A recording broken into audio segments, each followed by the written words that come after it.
participants. Welcome to the June 16th meeting of the City of Tampa Variance Review Board. From my left, the members of the board are, Megan J. Cochran. Brian Fry. Aaron Murphy. and also in attendance from Legal, Taylor Bolt. from Development Coordination. Okay, and I think you left me a note here that we've got some other people in attendance. Okay, thank you. All right, there's some procedural rules that we need to follow. We need you to follow. When your case number and petitioner's name are called, please approach the podium. When you approach the podium, please state your name, address, and confirm that you have been sworn in. And I'll keep pestering you about that, but I have to do it. You gotta be sworn in and you've gotta say it. The petitioner or its agent will have 10 minutes to make a presentation. All other persons or participants wishing to speak will have 3 minutes. Then the petitioner will have an additional 5 minutes for rebuttal if needed. The time periods as stated will be kept by the board. Any information such as pictures or plans that have not previously been submitted as part of the petition and that you intend to submit for consideration in support of your petition must be individually presented and accepted by the board. After acceptance by the board, you must submit the item to staff for it to be entered and made part of the permanent record. The board bases its decision on competent and substantial evidence which is submitted and which meets the criteria required by the city's Code of Ordinances. Please be sure to clearly state your hardship criteria during the presentation. A majority of the board is needed to approve your variance. A variance granted by the board will be only for what is shown on the site plan and will be in compliance with any other terms or conditions stated by the board. All other city codes will need to be met. If the case is approved, your variance will expire 2 years from the date of the decision. If your case is continued, it will either be continued to the next month's meeting or to your next available position on the agenda. If the case is denied, you may wish to have the Variance Review Board's decision appealed by the City Council. You must file a petition for review of the board's decision within 14 days of the board's written decision. You will not be able to pull any permits until the 14-day review period has passed.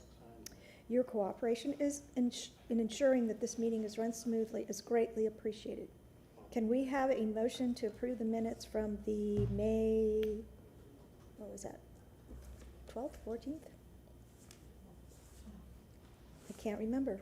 12th, I'm sorry, May 12th. So moved. Any discussion? All in favor signify by saying aye. Aye. Aye. We are all set. Madam Chair, if I may, real quickly.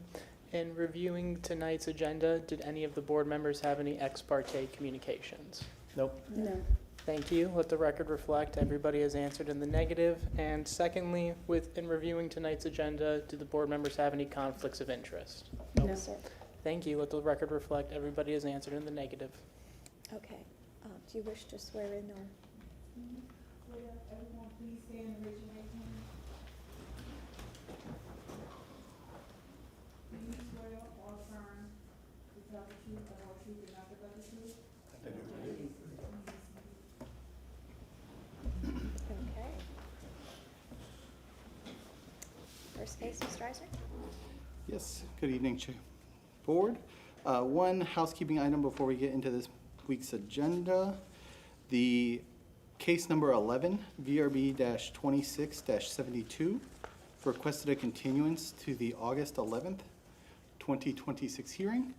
The applicant is here for the case to speak on the continuance, but it is due to a change in the parking requirement due to the restaurant square footage changing. So making this a misnotice. I'm sorry, please say that number again, what was it? 11. 11? Correct. Okay. 11. I think it's number 12 on the 12. agenda. 12 on yours. 11 on mine. Oh, well, that would make sense. Okay. Mr. Eisner Number can 12. confirm, but it's VRB 2672. Yes, that is correct. Okay.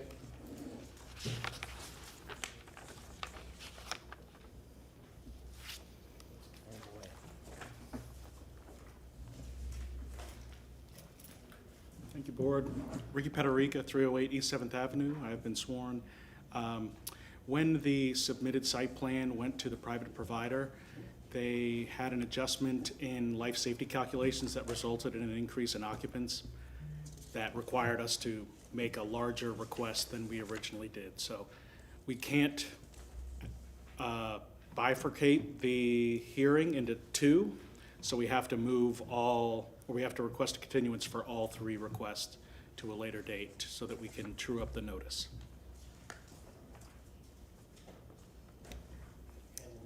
Do we need a, And yes, and- is anyone here to speak or against that would need to come up? Okay, motion from the board? I would like to move that the variance request for case VRB 26-72, located at 2208 West Morrison Avenue, for a request to remove 2 grand trees, a request to reduce required parking from 78 to 58 spaces, and to reduce front setback from 10 feet to 8 feet for bay windows, be continued to the August 11th, 2026 meeting at Old City Hall, 315 East Kennedy Boulevard, City Council Chambers, 3rd floor, Tampa, Florida, 33602 at 5:30 p.m. Motion second. Second. Any further discussion? All in favor of the motion signify by saying aye. Aye. Opposed likewise? Well, I guess we'll see you in August. Thank you. This is for Haven. Now on to the first item on the agenda, which is VRB-26-23. This is a continued case that was continued due to the questions about the EMC's portion of the signage located at the bottom of the Alessi's Bakery sign. The owner is Heavyset Holdings LLC. The applicant is Steve Michelini. The property address is 3003 West Cypress Street. The zoning is commercial general.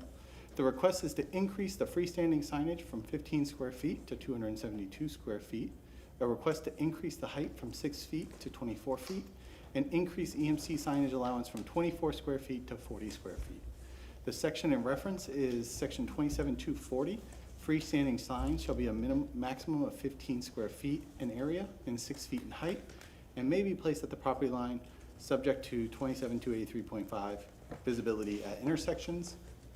This is the code section in reference to the EMC portion. This is under 27289. The road it is located on is between 60 and 80 feet wide. It is a two-way street, allowing 24 square feet of EMC signage. I'll leave that up there for a second. This is the overall map of the future site. These are the site plans showing the elevations and the current layout of the site. The sign will be going where the current pole sign is. That is non-compliant with today's overlay standards. This is the overall view of the sign, which is a relocation of their existing sign at the bakery, with the addition of the EMC in place of the white messaging board area. Natural resources, transportation, wastewater, water, all had no objections. Right-of-way had no objections with condition, and the condition is no portion of the sign shall be in the right-of-way of Cypress Street. TICO, our stormwater had no objections, and TICO had no comment. Urban design has objections due to the overall height placement of the sign. The standard for the variance is outlined under section 2780, and this is the criteria. And I'll be available for any comments, questions, or concerns.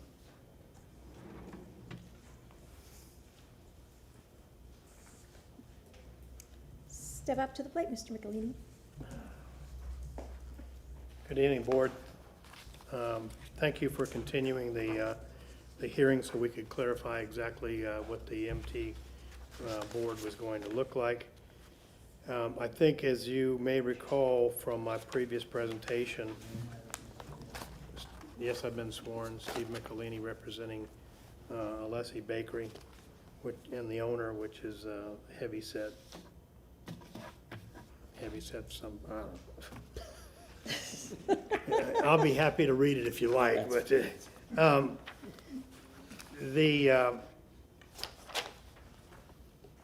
this is the existing sign. It will be removed and refurbished, and then the electronic board sign will be added to it.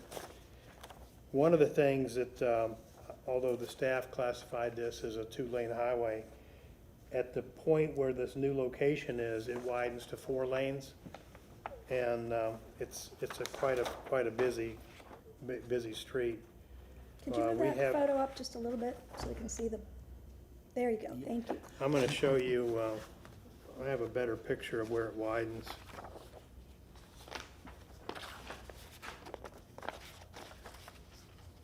But anyway, the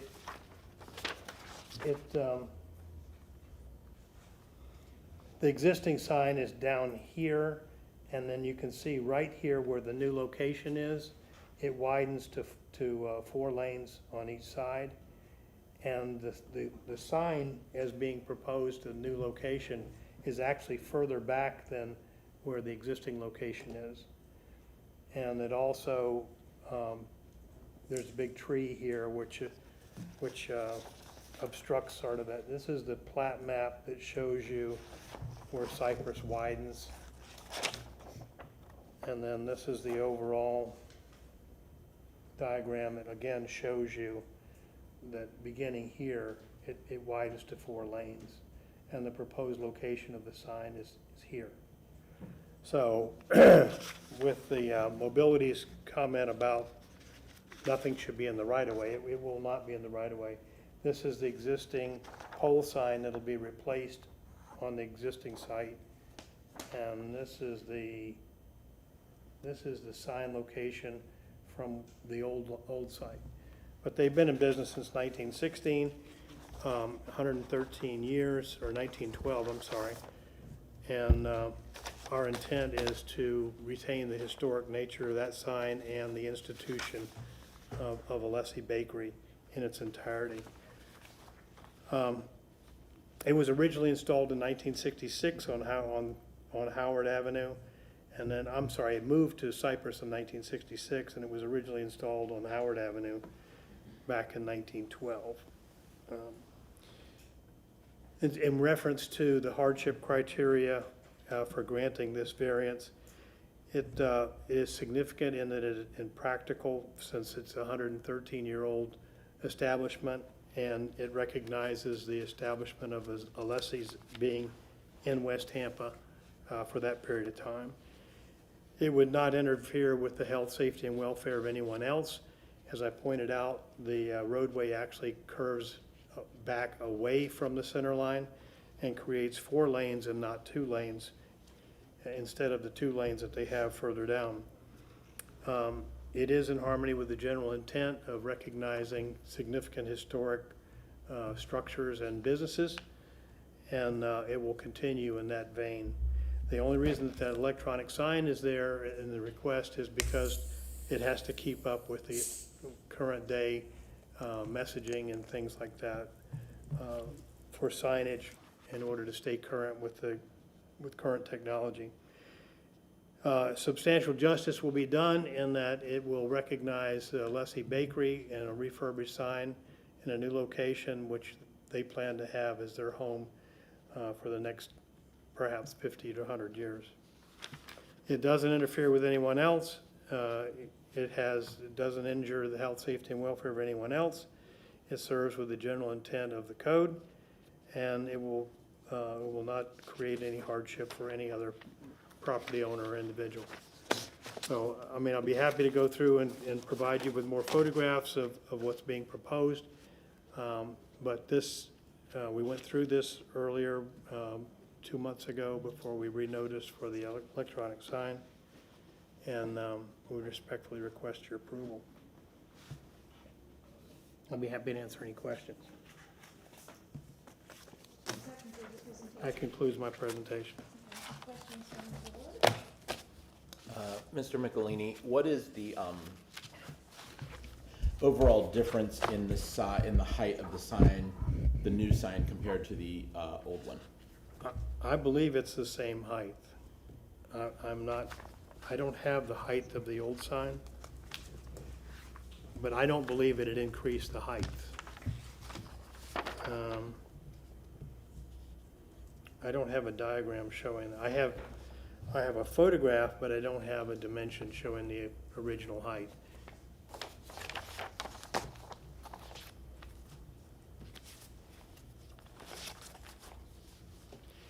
to the best of my knowledge, it is not an increase in the height.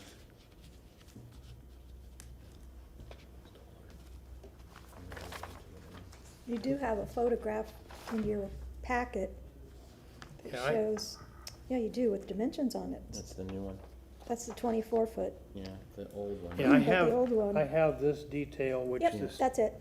But it doesn't have the old which the one. staff showed you, but there's no dimension on the height. But I believe it's comparable. I don't think that they increased the height to the sign. The top portion, the entire top portion remained the same. They cladded the columns that you can see here. They made them square columns, and that's really for stability and for the electrical work going up to the sign. But I mean, I have photographs, but I don't have dimensions of the existing sign. So the current sign that's on the property right now, which was, I think it was there for the mail carriers, that was their message board, their marquee that was out there, that was inconsistent as well, right? Oh, okay. Yes. There you have it. Okay. The code didn't really recognize existing non-conforming signs and things like that. They could remain, but once we touch that sign to update it, and I have a picture of that one if you'd like to see it.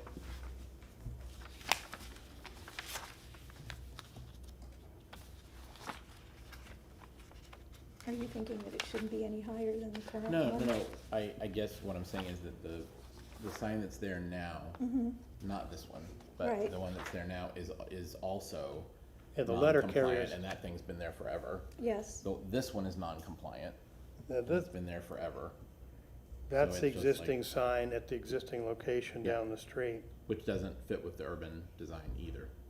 Yeah. No, So it's not somebody conforming. approved that, It's also That's my point. non-conforming. because the sign ordinances are so out of date. Okay, thank you. All right. That's it. Any further questions from the board? Is there anyone here to speak for or against? Seeing no one, Steve, if you wanted to add anything else before we? Unless the board has questions, no. Okay, then close the hearing and hear from the board. Public discussion. What are you guys' thoughts? I don't see really any issue with it, especially with the size of the road widening there. And a lot of the EMC code seems pretty stringent, but Plus, you gotta know when those 2-for-1 cookies are for sale. Right. Put that in record. No. I do have a picture of the existing pole sign that's at letter carries if you want to see it. It's on one of the, it's on. I think we have- Yeah, it's pretty awful. Yep, it's It's also non-conforming. nothing to write home about. Okay, so, ready to make a motion? Yeah, I'll make a motion. Please, okay.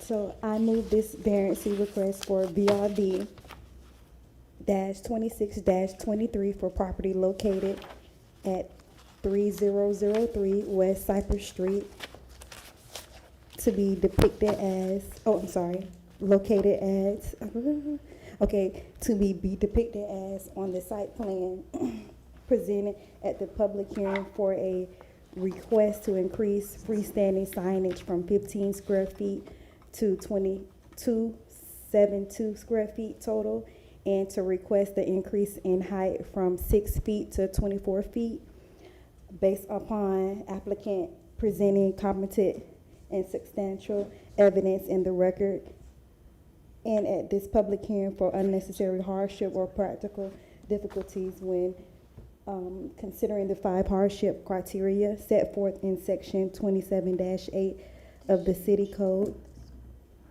Specifically, is that this is a historic sign that was, There's one more, it's, There's 3 and variances there's 3 requested. variance requests. The third variance request is to increase the EMC It's an signage. increase EMC oh, I signage. didn't get that one, I'm That's sorry. okay, that's okay. Okay. Do you have the? Sorry about that. It's okay. Oh, here it is. Mrs. Cochran, you were doing perfect. Just follow the script and say the same thing again. Just add in the third variance request for the EMC and it will be perfect. Okay, so I need to go all, I would just start over and redo the motion and make sure you state the three variances. Okay. And that'll be it. no problem. So I move this variance request for VRB 26-23 for property located 3003 West Cypress Street to be depicted on the site plan presented at the public hearing for a request to increase freestanding signage from 15 square feet to 272 square feet total. Request an increase in height from 6 feet to 24 feet.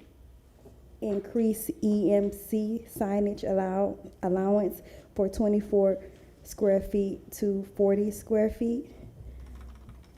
Based upon the applicant presenting competent and substantial evidence in the record and at this public hearing of unnecessary hardship or practical difficulties when considering the 5 hardship criteria set forth in section 27-80 of the city code, that this is a historic sign that was restored to move to a lessee's new bakery location. Second. Any further discussion? Call question. All in favor of the motion as stated signify by saying aye. Aye. Opposed likewise? 4-0. Thank you. Thank you, board. We are going to continue with the signage on the next continued case, which is VRB 26-27. The owner is the Department of Transportation. The applicant is Jessica Iserman. The property location is 4500 West Cypress Street.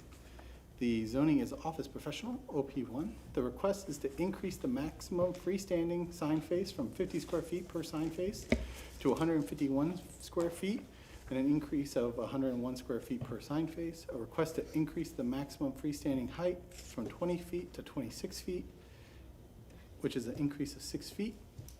This falls under section 27-238. Freestanding signs for single occupancy parcels shall be limited to a maximum of 50 square feet in dimension per sign face. Such signs are limited to a maximum height of 10 feet and a setback of 5 feet, subject to the requirements of section 27-283.5. This is a photo of the current site showing the Charlie Steakhouse to the right and then a vacant parcel to the left. This is the existing location of the Charlie Steakhouse sign along the off-ramp for the interstate. This is the proposed location of the Charlie Steakhouse sign to be picked up and moved. This is a close-up showing the ramp retaining wall here to the north, and then the proposed sign location here in the old footprint of the Doubletree Hotel, which is no longer there. Natural resources, transportation, wastewater, water, right-of-way, all had no objections. Stormwaters had no objection with condition. The relocation is approved as long as the sign is not located within a COT easement or impeding the flow or restricting our access to maintain the ditch.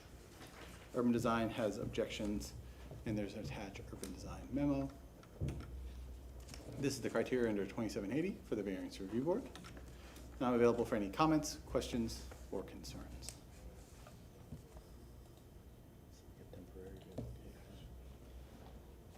Didn't we have this case before?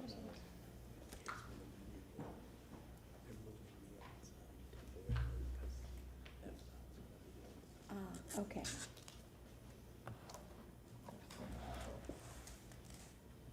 Welcome. Good evening. I'm Jessica Iserman, 401 East Jackson Street, Suite 2100, Tampa, Florida. I have been sworn. With me here today. Go ahead. Clark Woodsby with Charlie Steakhouse. I've been sworn in as well. Your address, sir? 1260 Central Florida Parkway, Orlando, Florida. Thank you. You're welcome. So we are here today for two variances, both related to a sign. That is to increase the sign face and the height of the sign. You guys are probably very familiar with the Charlie's Steakhouse. This is the current location that is operating at this moment, not the new location on West Shore. This location is sandwiched between West Cypress Street and I-275. The sign we are talking about today is actually the sign along I-275, not the sign along Cypress Street. The sign along Cypress Street is not being changed in any way. What we are proposing is, you see the sign in this picture, it is in a ditch. And FDOT is anticipating construction, and they have asked us to relocate the sign. They've asked us multiple times, and the construction timeline keeps getting delayed. So this application has been continued, and that was the reason of the continuance, is FDOT actually delayed the construction.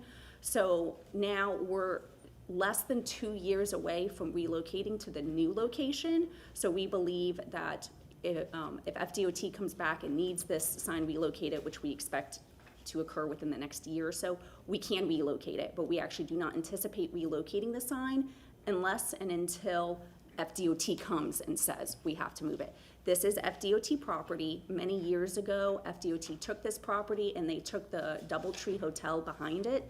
You may recall the DoubleTree Hotel has been imploded, and so it no longer exists. But this was a long-term improvement project planned by FDOT, but they leased back the land to Charlie's. So Charlie's has a lease through the end of 2027. End of 2027. So we are just planning for future construction. All right, so this is a dimension of the existing sign. This is not an image of what the existing sign looks like. The existing sign is in the ditch. This was just the graphic I had available, but I just wanted you to see, again, we are just moving the existing sign. The dimensions and the height of the sign are not changing. So again, the hardship here is FDOT's request. We do intend to cease operations on the property in 2027/2028, depending on when the new restaurant is ready to be opened. And at that time, we are willing to remove the sign at that time. Here, this is a layered image that shows the existing location, and I don't know if you can see this is the existing location, and the yellow is the proposed location. It is set much further back because that was FDOT's request. We had to get approval from FDOT as to the new location of the sign. And what you can see is on this image, FDOT's construction, they're proposing to culvert and underground that ditch, which is why the sign needs to be relocated. So if the variance is granted, it will not substantially interfere or injure the health, safety, welfare of others. Again, this sign is already existing and it's simply a relocation. The variance is in harmony with the general intent and purpose of the code. There's some provisions and comprehensive plan policies listed for you. And allowing the variance will result in substantial justice being done. It will allow Charlie's to maintain the status quo and maintain a signage presence even after FDOT requests us to move the sign just for the next 2 years until Charlie's Steakhouse is relocated to its new location on West Shore Boulevard. We are available for any questions. Thank you. Thank you. Thank you. Does that conclude your presentation? That concludes our presentation. Okay. Anyone on the board have any questions? Anyone here to speak for or against? If you'd like to add anything? No, ma'am, thank you. Okay, then we'll close the public hearing and hear from the board. Board, It is what it is. yeah, I'll make a motion. please. I will move that variance request for VRB 26-27 for the property located at 4500 West Cypress Street be granted as depicted on the site plan presented at the public hearing for a request to increase the maximum freestanding sign face from 50 square feet per sign face to 151 feet, an increase of 100 square foot per sign face, and a request to increase the maximum freestanding sign height from 20 feet to 26 feet, an increase of 6 feet. Based upon the applicant presenting competent and substantial evidence in the record at this public hearing of an unnecessary hardship or practical difficulty when considering the 5 hardship criteria set forth in section 27-80 of the city code, specifically that this is an FDOT area that they have requested the sign to be moved due to construction, even though there's no particular timeline and they're not sure when that would happen. This is a proactive move on their part because at any time FDOT could activate their request, and this is prior to Charlie's moving to another location. We have a motion, is there a second? Second. Any discussion? I'll call a question. All those in favor of the motion as stated signify by saying aye. Aye. Aye. Opposed likewise? Thank you for your presentation. Thank you.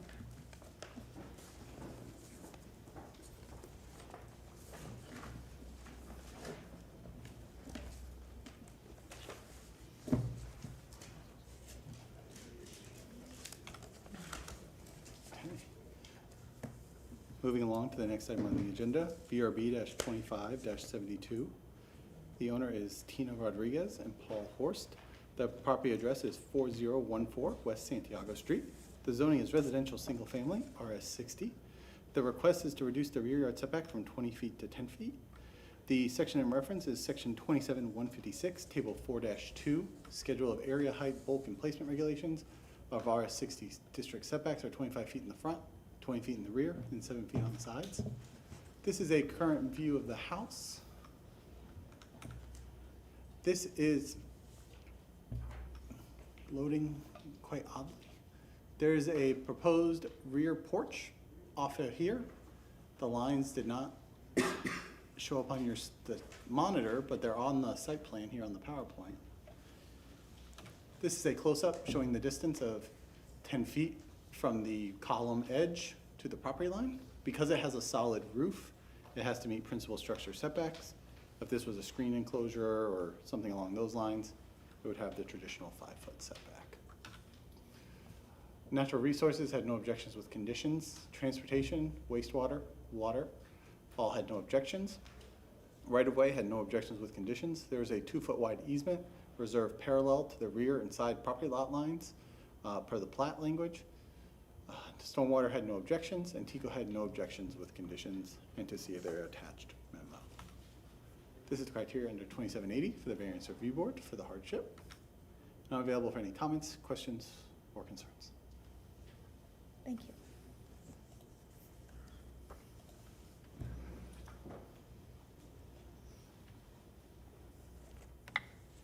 And then you can put documents on the camera as well, if you need to show it. Hi, my name is Tanya Horst. I am the owner at 4014 West Santiago Street, and I have been sworn in. As Stephen mentioned, we are requesting to reduce the rear setback from 20 feet to 10 feet to create a covered patio. My husband Paul and I purchased the ranch-style home in September of 2024, and the home was built in 2006. When the home was built, they built it right up to the 20-foot setback, and there's currently no covered area in our backyard due to this placement.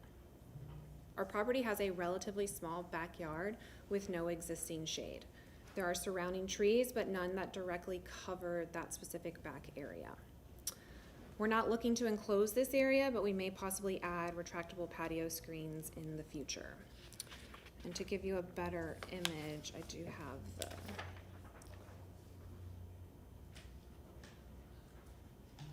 you might be able to see the lines a little bit better of where the porch will be. So it's a 27 by 10 foot patio right there.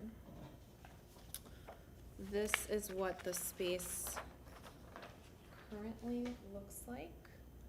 So you can see there's no covered area behind the back of the house, and it is built right up to 20 feet from the fence line. And then this is what we're possibly looking at. So just a 27 by 10 foot area covered with an attached roof.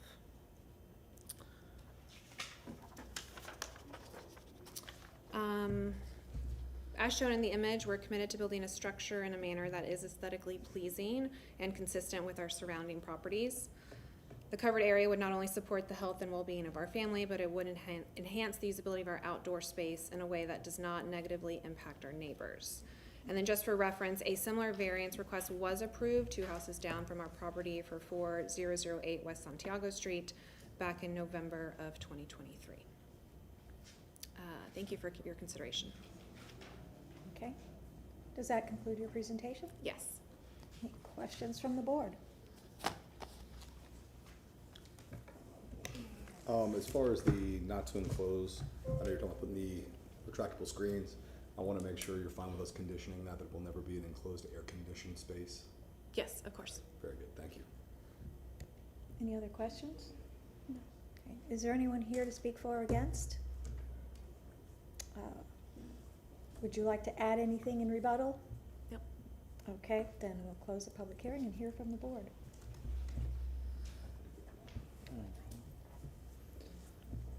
All right, then I would like to move that the variance request for case VRB 25-72, located at 4014 West Santiago Street, as depicted on the site plan presented at the public hearing for a reduction in the rear yard setback from 20 feet to 10 feet,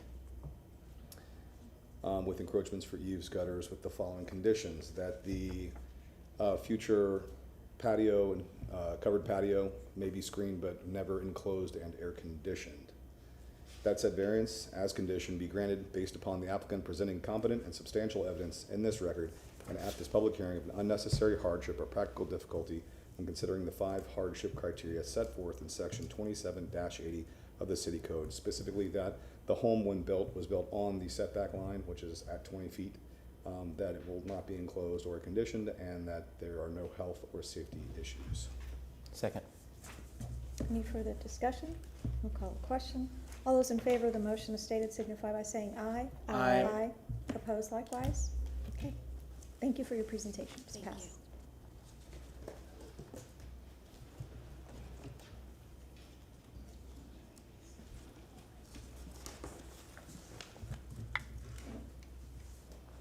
Good evening, Board. My name is Marla Tricoche with Development Coordination, and I will be presenting the next item.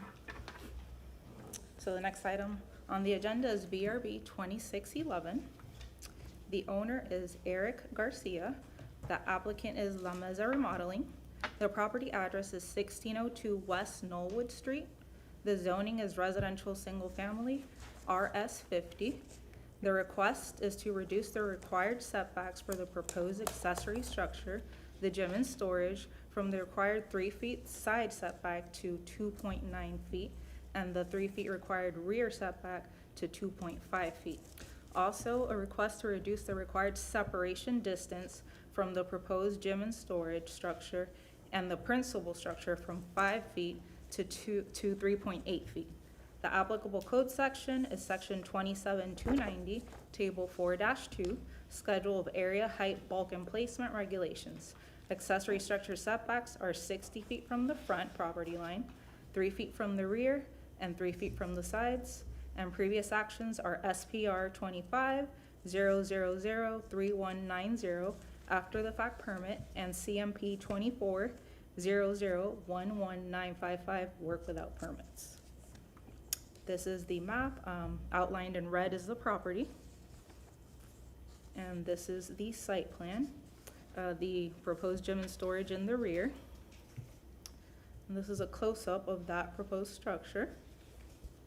So the request is for the rear, the side, and then towards the front, the distance separation of the 3.5. So these were the comments. Natural Resources had no objections with conditions. Transportation, wastewater, water, right-of-way, stormwater, and TICO had no objections, and TICO had no comments. So these are the standards for Variance Review Board under section 2780, and I'm available for any comments or questions.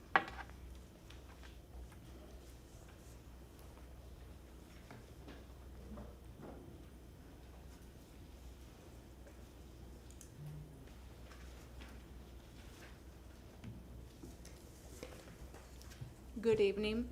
My name is Jamie Crisotomo. I am the agent of the property owner, Mr. Eric Garcia. We are requesting approval of those minor. Your address. Yes.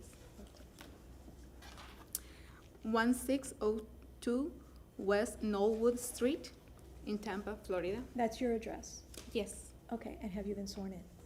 I'm sorry? Have you been sworn in? Testigo? Have you been sworn in? No. There you go, okay. Raise your right hand. Do you swear or affirm to tell the truth, the whole truth, and nothing but the truth? Yes, I do. Okay, thank you, go ahead. We are here requesting approval of those minor variants for the property for the proposed accessory structure. The request reductions are minimum in nature and are necessary to accommodate the project while maintaining comparability with the surrounding neighborhood. The request will not adversely affect neighboring properties, public safety, or the intent of zoning code. We respectfully ask for the board's approval of this variance request. Thank you for your time and consideration. We are here available for any questions. Okay.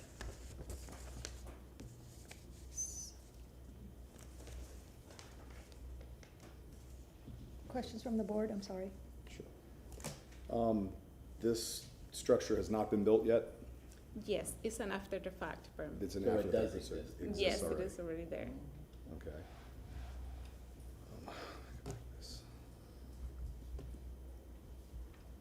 Do you have any pictures of the current? And not this time. No, no with us.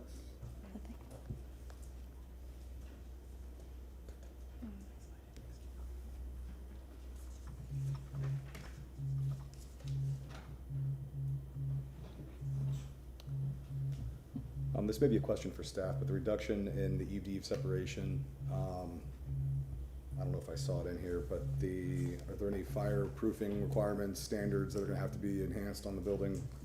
So Steve and I still with Development and Growth Management. So because it's single family and it's internal to the site, they do not. So if it was external, if there was a, say, an adjacent building off-site that was within the 5 feet, then the hardening, fire hardening would have to happen. But because this is all contained on site in between their structures, it doesn't need to be required. Okay, I just wanna make sure it's safe Yes. for the neighborhood. And how long has it been there?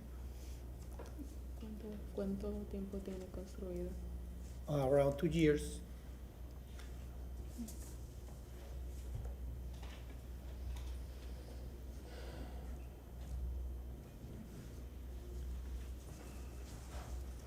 And I'm sorry, before we started, you didn't give us your name and your I'm address. sorry, my name's Eric Garcia. I'm the owner of the property.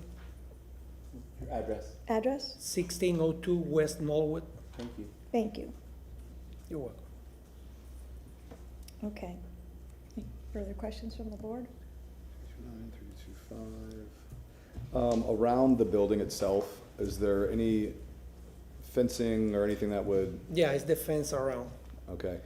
What about between the building and the fence? I wanna make sure that obviously this is a safe structure, so like the fire people, say there's a fire in the back of your neighbor's home or in the back of this new facility or the existing gym storage room, they could get there and put the fire out without having I to knock understand down that. fences and It's stuff. completely open.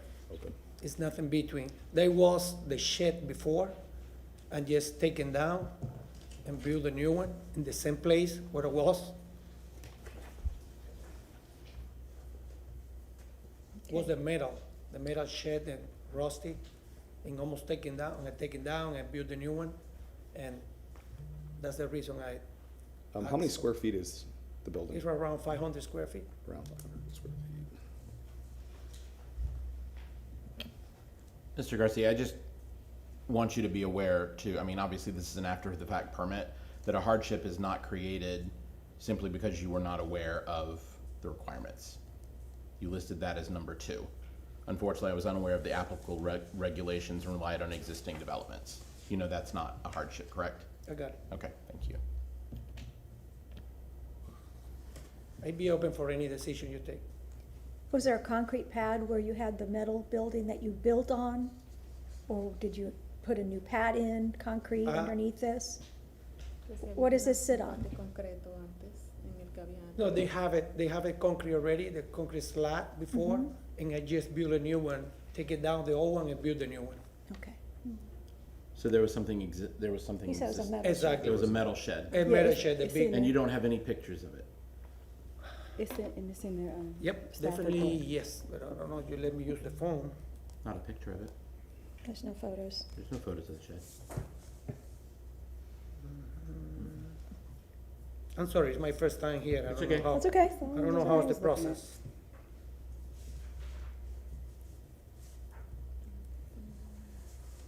Okay.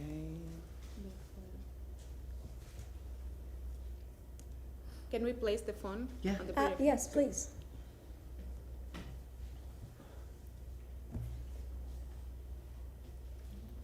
Oh, no. But that's a full-on building. You will see two doors, one door for the gym and one door for the storage. It's only one unit. So the unit that was there before, is there electric and plumbing? They have electric, yeah. And plumbing? Is there Yeah. plumbing in here too? Yep, they got everything. I don't know why, but I bought the house on 2022, Uh-huh. and everything was there, and Wow. Okay. do you want me to move it, the picture? No, it's fine. No, that's good, we got. Thank you so much. Thanks. No, I put another one. Sure. Let's see how close it is to the. Good news is that it's 3 to 2.5 and 2.9 and, I know, the concrete pad is already. It was already there? so I know. That's, While he's looking for that, for staff, I'm looking at the No, I don't have any more. That's okay. thank you. Thank you so much. the site plan, the reduction in the 5-foot principal structure to 3.8, where is that going to? Is that to the screen? I guess they have a screened patio? Yeah, it's a screen porch. That is Okay. correct. And the screen porch has like a pan roof? Correct. Gotcha. So it triggers because it's a solid. Because it's an attached and it's solid. Yes. Okay, all right. Because I see the other, from the house, it looks pretty far, 12 feet. Yeah. Okay, any more questions from the board? That's all I got. Anyone here to speak for or against? Anything you'd like to add before I close the public hearing? Okay, then let's hear from the board. I think that the fact that the concrete pad was there before Mhm. and they built on it, plus the reductions are pretty minimal, like 3 feet to 2.5 feet, 3 feet to 2.9 feet. Obviously, we'd prefer that this not be built without a permit, but given that it's there now and the encroachments are pretty minor, I don't have a problem supporting it. Yeah, I don't either, especially when they're trying to correct it, I think.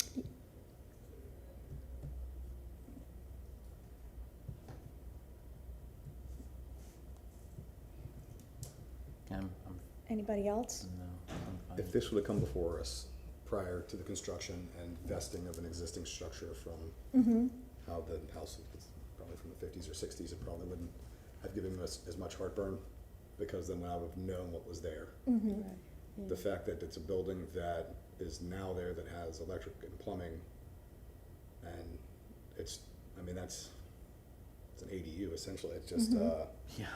you know, I mean, I guess I could be swayed either way, but I don't like the current situation. Right. Because I would have loved to know that all of that was there prior and not installed just for this structure. Can, you want And to there's ask no if way, there's a? there's no way to prove that. I mean, No, there yeah, isn't. so- There isn't, other than take their word for it. So, but- yeah. Well, the only way to prove it is is truly from the property appraiser card. The property appraiser card should show, especially if there is a concrete slab, but that's not in front of us, so we can't use that, Right, you know. But the property appraiser card should have that on that as an accessory structure, a finished shed, I mean, a million things that it should be on the property card. I mean, I will say for the site, it has a relatively large front setback. The house is set 40 feet back Yeah. yeah. from the front property line. So, you know, to put something in the backyard, you're gonna have these types of issues, no Yep. matter what. Well, I'm not allowed to make a motion, so you guys, it falls in your court. I'm just trying to figure out what the hardship is. Well, the fact that it was set back that far. Yeah.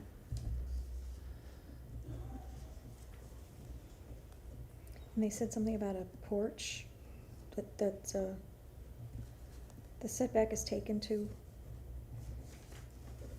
and I can't read it, it's really blurry on my, That's for the principal structure. It's this right here, this screen. This is a covered screen right here. just that one little bit. Just that one, from the house to the structure is like 12 feet. When was the house built? 1950, It looks like a 50s type house. Yeah, 61. 61? Same difference. So, I mean, the hardship is that the building is set 40 feet back and it was built in the 60s and there was an existing pad according to the applicant. And he just took it down and rebuilt it. I guess that's, okay. Oh, boy. Okay. Here we go. I move that variance request VRB 26-11 for the property located at 1602 West Knollwood Street be granted as depicted on the site plan presented at the public hearing for a request to reduce the required setbacks for the proposed accessory structure from required 3-foot side to 2.9 feet and 3-foot rear required to 2.5 feet. Request to reduce the required separation distance between the proposed accessory structure and the principal structure from 5 feet to 3.8 feet, and reduce rear yard setbacks for the proposed accessory structure from 3 feet to 2.5 feet. Upon the applicant presenting competent and substantial evidence in the record and at this public hearing of an unnecessary hardship or practical difficulty when considering the 5 hardship criteria set forth in section 27-80 of the city code, specifically that this home was built in the early 60s.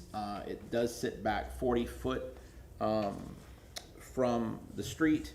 There was, according to the applicant, an existing concrete pad with a shed that was torn down, and this building was replaced. We have a motion, do we have a second? Second. Any further discussion? I'm gonna call the question. All those in favor of the motion as stated signify by saying aye. Aye. Opposed likewise? Okay, it still passes 3-1. Thank you. Thank you.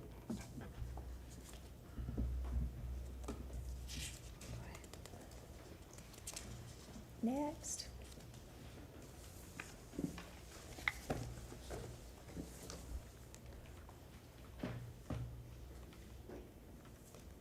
All right, Marla Chicote with Development Coordination. The next item on the agenda is VRB 2622.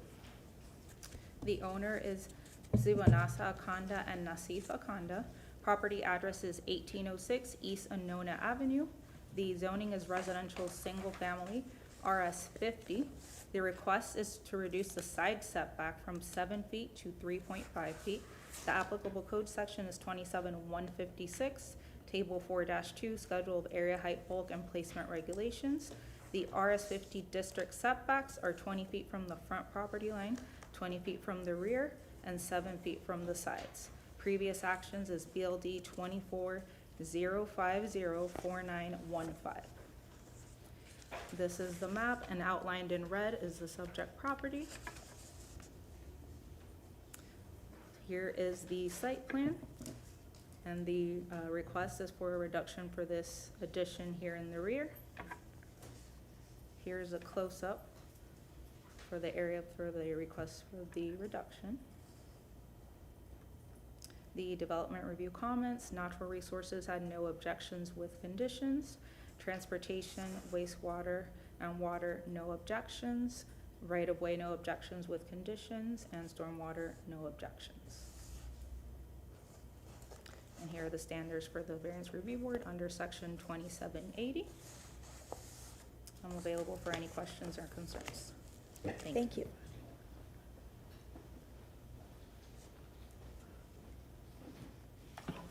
Good evening, board. My name is Nasif Akanda. I'm here on behalf of Zibanasa Akanda. She is the property owner. That's my mother.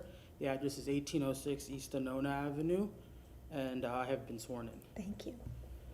So I have some pictures of so in addition to the site plan, so the request is to reduce the setback only on the west side of the property from 7 feet down to 3.5 feet because of because of an after-the-fact addition that was done on the rear side of the property. And so in the presentation, it said there was previous actions was a building permit. So we are currently working with the permitting office to get building permits and inspections done for the addition, but this addition already exists. And then one of the requirements from the permitting office was to obtain a variance for the side setback. And so my mom, she bought the house in 2012, and this is a picture. It's dated from Google Images, March 2011, before she bought the house. And you can kind of see this is the addition that violates that setback.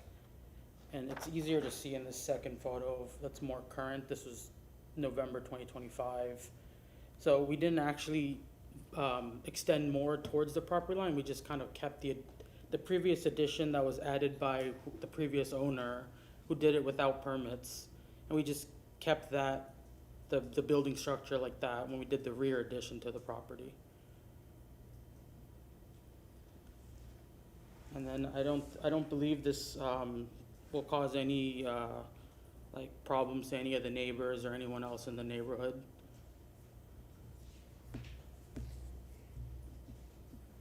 And then, oh, actually, I should also mention, on the site plan, the east side of the property does have 8 feet of, an open way of 8 feet, so in case there isn't a situation where emergency services need to get into the back or one of the rear properties, they have access on that side. Okay. Does that conclude your presentation? Yes, thank you. Okay. Any questions from the board? Looking at the site plan, it appears the home is on a curved street, It is, yeah. and the lot itself is kind of pie-shaped. Yeah, Wider in it's the front, skewed kind of a gets little. narrower towards the rear, Mm-hmm. so it's pinching down that backside. Yeah, that's why, in the front, like the setback, like the front violates the setback a little bit less than the rear does. The rear is, I think the site plan says 3.8 feet, and then the front, it might be slightly more than that, but nonetheless, it still violates that 7-foot setback. So you just extended the wall that's there now, and you just kept going back when you added the new piece? Yeah, Did you do that without permits? that was done without permits, yeah. Okay. So that's why we're going through the city to get so we're doing after the fact permit through the permit office, and then they're gonna do so right now the house is vacant, and, no one has been living in there because the house hasn't been inspected, all the additional work has not been inspected. I don't believe there's a, certificate of occupancy for the house. So the piece that's on the side of the building, when she purchased the house, was not permitted. It was not permitted. And then you guys did an additional extension that was not permitted. Yes, Oh, okay. it's a double whammy. Mm-hmm. I mean, It is. what triggers them to come out? Someone just saw you building, or? So I believe the code enforcement, they were just, I think they were called for the neighbor's house. Oh. So the neighbor did an extension on their house without permits, and then when they saw this house, they also measured it, and then, So they got a 2-for-1 that day. yeah, Okay, yeah. all right. Okay, any further questions from the board? No. Anyone here to speak for or against? Is there anything? I have one more question for Oh, the I'm sorry, applicant. please. The original request, the way it's here, and this might be for staff also, is to reduce the side setback from 7 feet to 3.5 feet.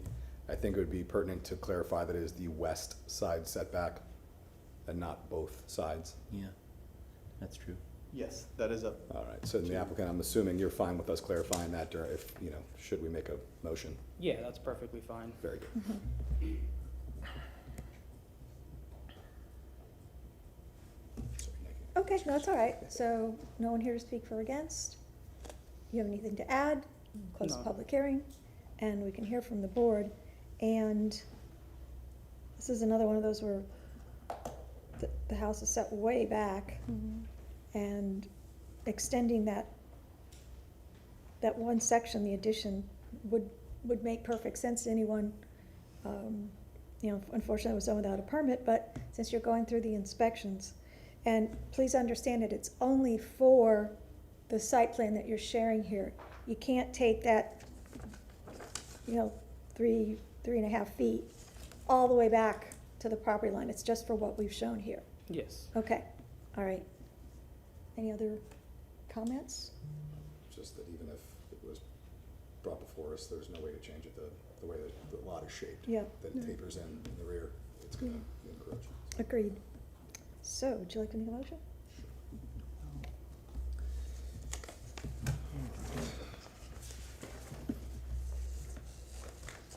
I would like to move that the variance request for case VRB 26-22 for property located at 1806 East Anona Ave be granted as depicted on the site plan presented at the public hearing for a reduction in the westerly side setback from 7 feet to 3.5 feet based upon the applicant presenting competent and substantial evidence in the record and at this public hearing of an unnecessary hardship or practical difficulty when considering the 5 hardship criteria set forth in section 27-80 of the city code, specifically that this home sits on an irregular shaped lot along a curve that tapers towards the rear, that even in the event of new construction, it would still need the same variance to stay on the same face line of the home. And that this still leaves the 3.5 feet on that side, so there should be no health or safety issues. Second. Further discussion? Then I'll call the question. All in favor of the motion as stated signify by saying aye. Aye. Opposed likewise? Your request passes. Thank you very much.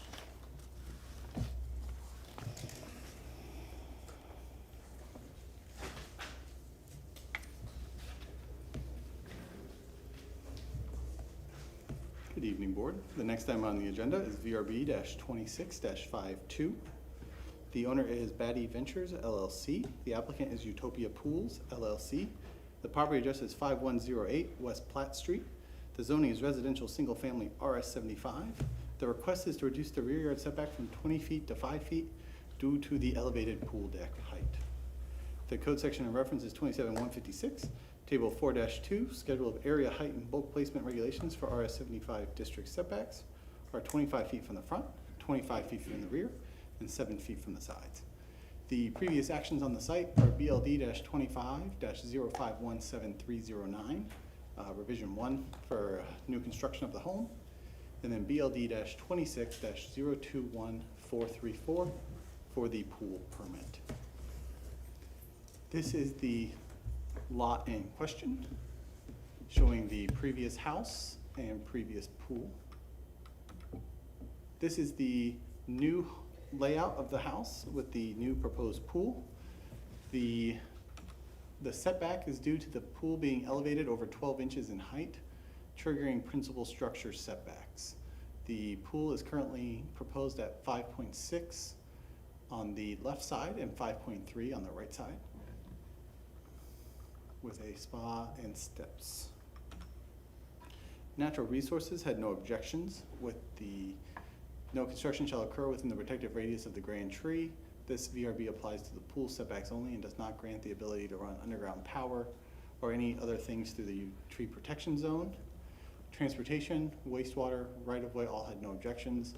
Stormwater had no objections with conditions. And their comment is there's not much room on the property sides to allow surface to drain out to the site. Add a note, all roof runoff will be routed to the right-of-way via gutters and downspouts. Proposed bubblers are required to be kept on site. Add construction notes, no runoff shall be directed to the adjacent properties. Add construction note to the site plan. Development shall comply with City of Tampa Stormwater Technical Standards, Chapter 21, the City of Tampa Code. Add current flood zone information, including FEMA and firm and date. TICO had no objections with conditions and provided a memo. This is the criteria under 2780. Now I'm available for any comments, questions, or concerns.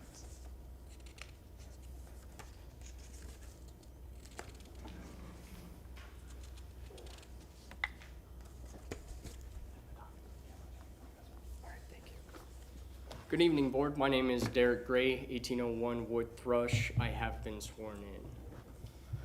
I'm the representative of the pool contractor and landscaping for Crescent Homes at 5108 West Platt. This property faces a unique situation with a grand oak tree in the front of the property.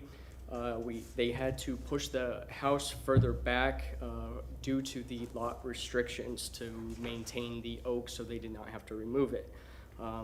This does make the rear yard fairly small, but they were able to save the oak by pushing the property back, again, making the rear yard very tight. We are requesting a variance to reduce the rear setback from 20 feet to 5 feet for the open air pool deck. We will also be planting Areca palms around the rear of the property, which I can also show you here. If you guys can see this, to also provide additional privacy for the neighbors around in the surrounding areas. The similar variance was already approved for 5104 West Platt, 2 doors down.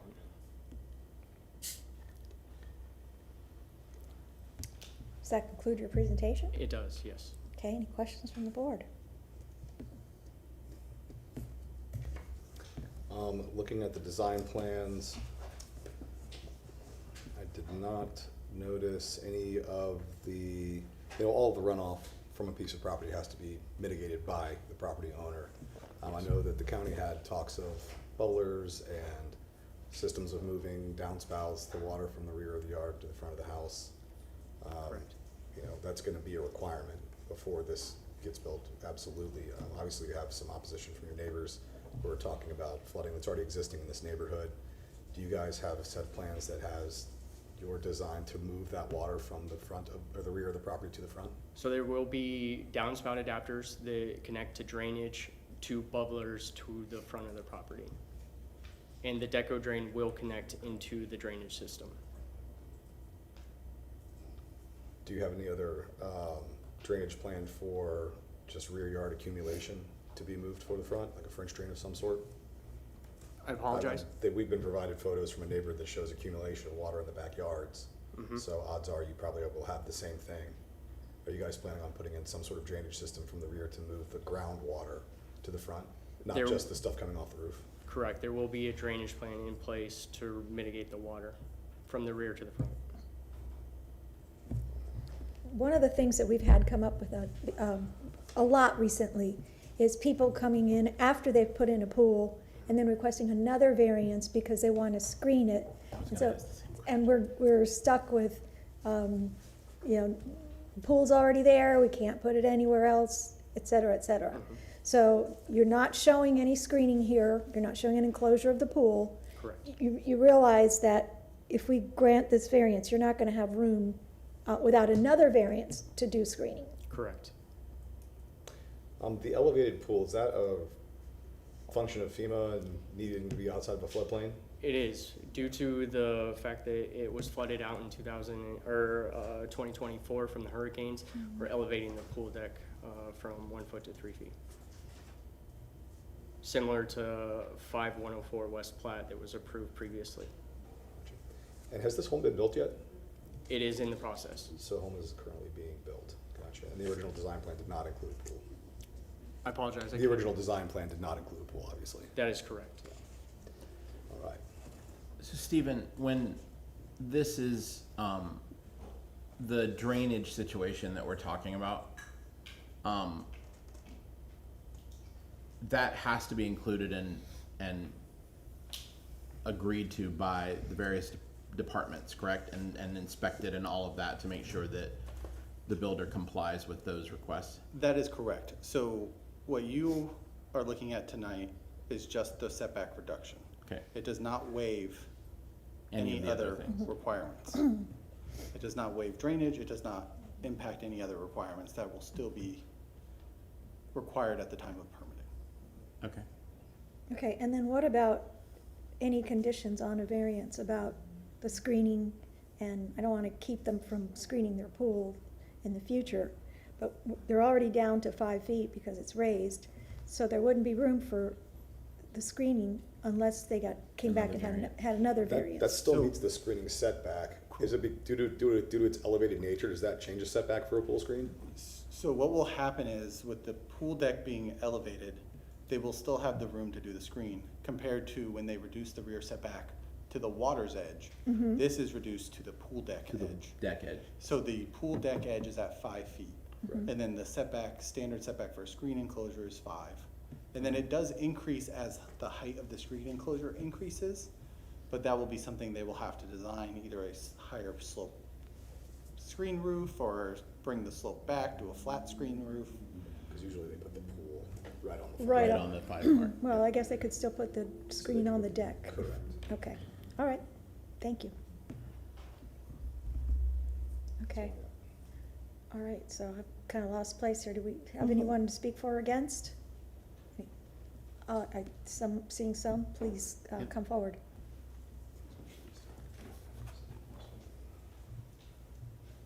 Thank you. My name is Joan Park, and I reside at 5112 West Platte, which is one house away, I have been sworn, is one house away from the house that's requesting the variance. I enclosed with my response to their application for a variance photographs of what my yard often looks like. It's been much worse as well. We've had what we call Lake Schrader, which was my former married name, because the water was totally covering our backyard and went under the house. The house is built up. House was built in 1957, and I have resided there since 1976.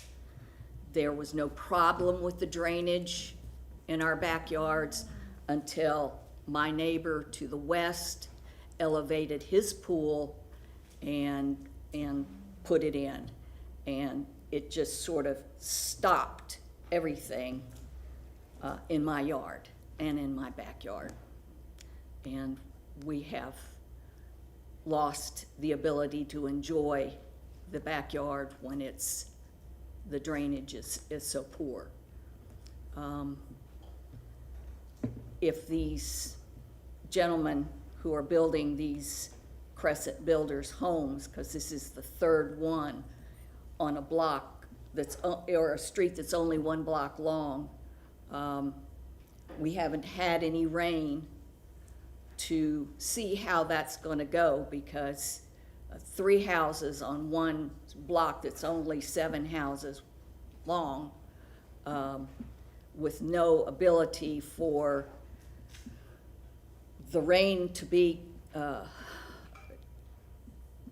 to go down into the ground, because there is no ground on these properties. We are afraid that our property is going to be really inundated. And if you all would like to see the originals of those photographs that I enclosed, I do have them with me tonight.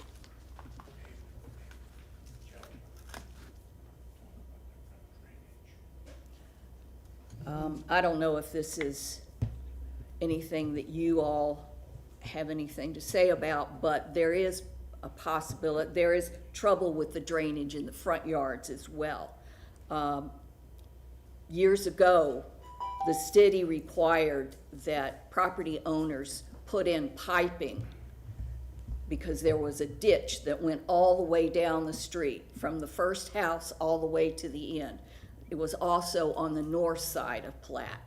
There was a ditch that went all the way.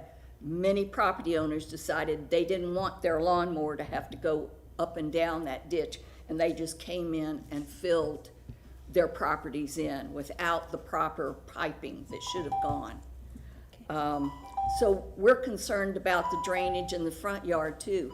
Even if they do go ahead and make all the water go to the front, is it going to be able to go down to where it's supposed to go at the end of the street? Okay, thank you, Mrs. Park. Thank you. Anyone else to speak for or against? Yes, please.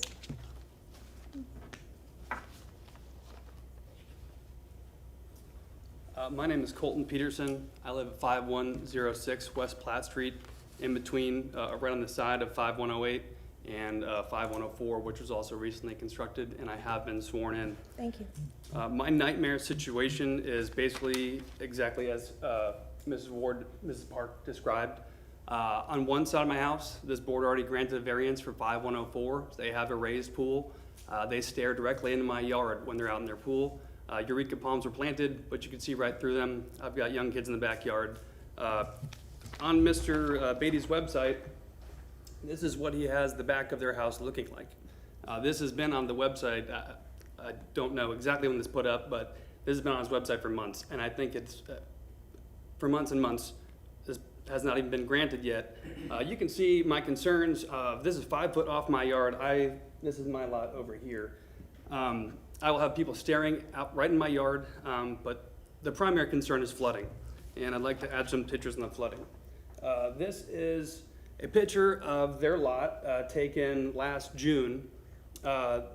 This is, let me zoom down a little further. This is power for a sump pump that the prior owner had put in their yard without a permit, I believe, because the flooding was so bad in the back of the yard, which is lower than the front of the yard. She had to pump out right into the front street, which, as they've described, creates all sorts of flooding issues in the front too. There's another picture from the corner of my backyard of 5108 West Platt. You can see, I mean, that water is well over a foot deep. This is my house right here.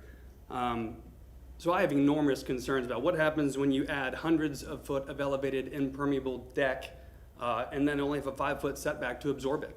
And now I'm sandwiched in between two houses that have the exact same quote-unquote hardship because I understand the hardship is a result of the tree. In this case, at 5104, it was because of the flooding. There's no reason there that he needed to push it all the way back to a 5-foot setback from a 20, but that's what happened. Here, not even a 10-foot setback, not even a 5-foot setback. He wants the entire 15-foot to reduce it down to 5 foot. This is the maximum you could ever ask for, and I will tell you, I have a very hard time believing that this is not something that was entirely self-created. This house was designed from scratch. There was an old house, 1950s house, with a very large pool built, I think 2015-16, and the oak tree all coexisted perfectly. But what happens is when you come in and you want to maximize the square foot of your house for profit, and you build it out as large as possible, and you don't leave any room for a pool when your design is, and you come in after the fact, that's why we're here today. And this is the third time he's granted this. This is the third house out of 4 in a row, the only other one being mine, that this variance exact set has not been asked for and granted on so far. There's another house, as described, he's building on the very last end of our lot here, our block here. And there's another house just a few blocks over. So out of the 40 homes that this mailer went to, Mr. Beatty was 5 of them. That's 12.5% of people who don't get to oppose because it's one hand self-serving the other. It's frustrating for me because I get 4 or 5 inches of water in my backyard. In this back corner right here, it's a very low spot, just as it is. And if you push all that, there's nowhere else for it to go except for the front of the yards, I guess, even though the backyard is lower than the front yard, so I'm not really sure how a gravity feed will get that out. That's why the sump pump was installed. I'm sorry for going over, but. No, you didn't. You're fine. You're Okay, good. I don't understand how that would work. The back of this lot is lower, so unless you have an active pump, which is what the former neighbor installed, it's almost impossible to get that water out. A French drain won't work, a swale won't work, it just piles up there. Thank you all. I Thank very you, much Mr. appreciate your Peterson. time. Thank you. Thank you, sir. Is anyone else here to speak? I think Stephen has something to add. I want to make a quick point of clarification. The grand tree has been mentioned a few times. Mm-hmm. This zoning requires a 25-foot front setback. Yes. And it has a 25-foot rear setback. The approved building plans show the front setback of this house at 25 foot 6 inches.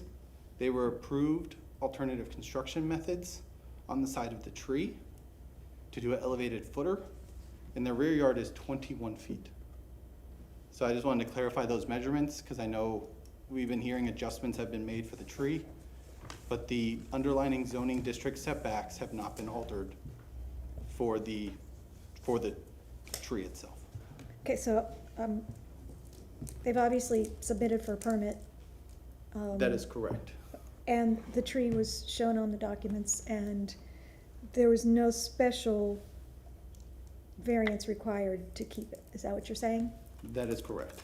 Okay. So the tree If right the here in this wasn't there, corner The house couldn't be any closer to the front of the lot. is encroaching within the protective radius of the tree with the Well- front porch. And I'm sorry, So the existing home didn't, even if the tree wasn't there, Mhm. it's still sitting on the setback. The tree is not a hardship. It's still sitting at the proper setback. That is correct. okay, I'm sorry, this print is kind of Yeah, it's kind of. red like it's running out of ink. Okay. I just wanted to bring that up as a point of clarification. Not a lot of open space here, is there? No.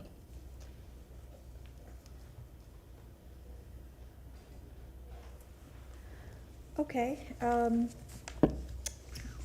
Anyone else to speak for or against?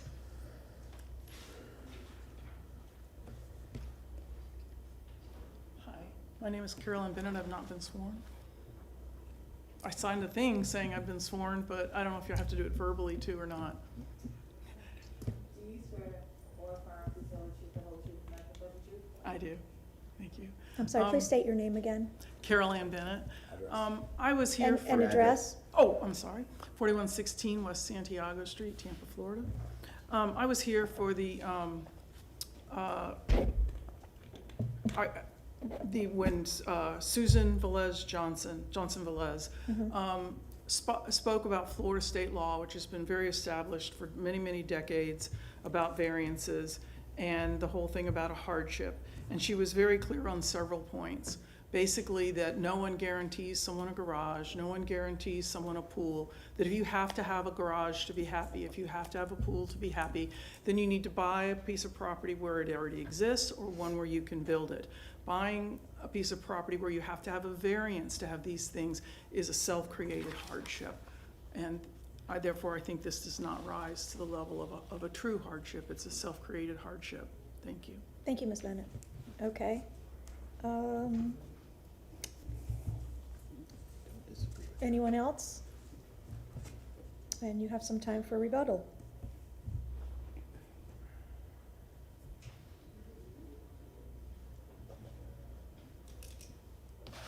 I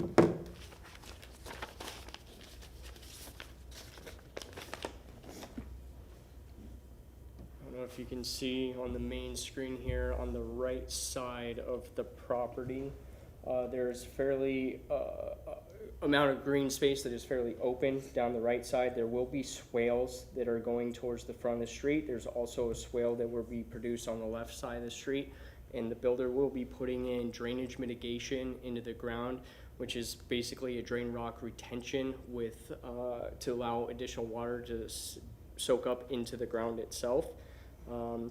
And as well as over 5104 West Platte, a precedence was set when the variance was approved for the same variance that we are applying for today at 5108. Anything else? Okay, then we'll close the public hearing and hear from the board. And there's no such thing as precedence. Every case is, On its own. it's on its own merit, and we are not allowed to consider that in deciding your case. Okay, just so that you know that. Now, board, have at it.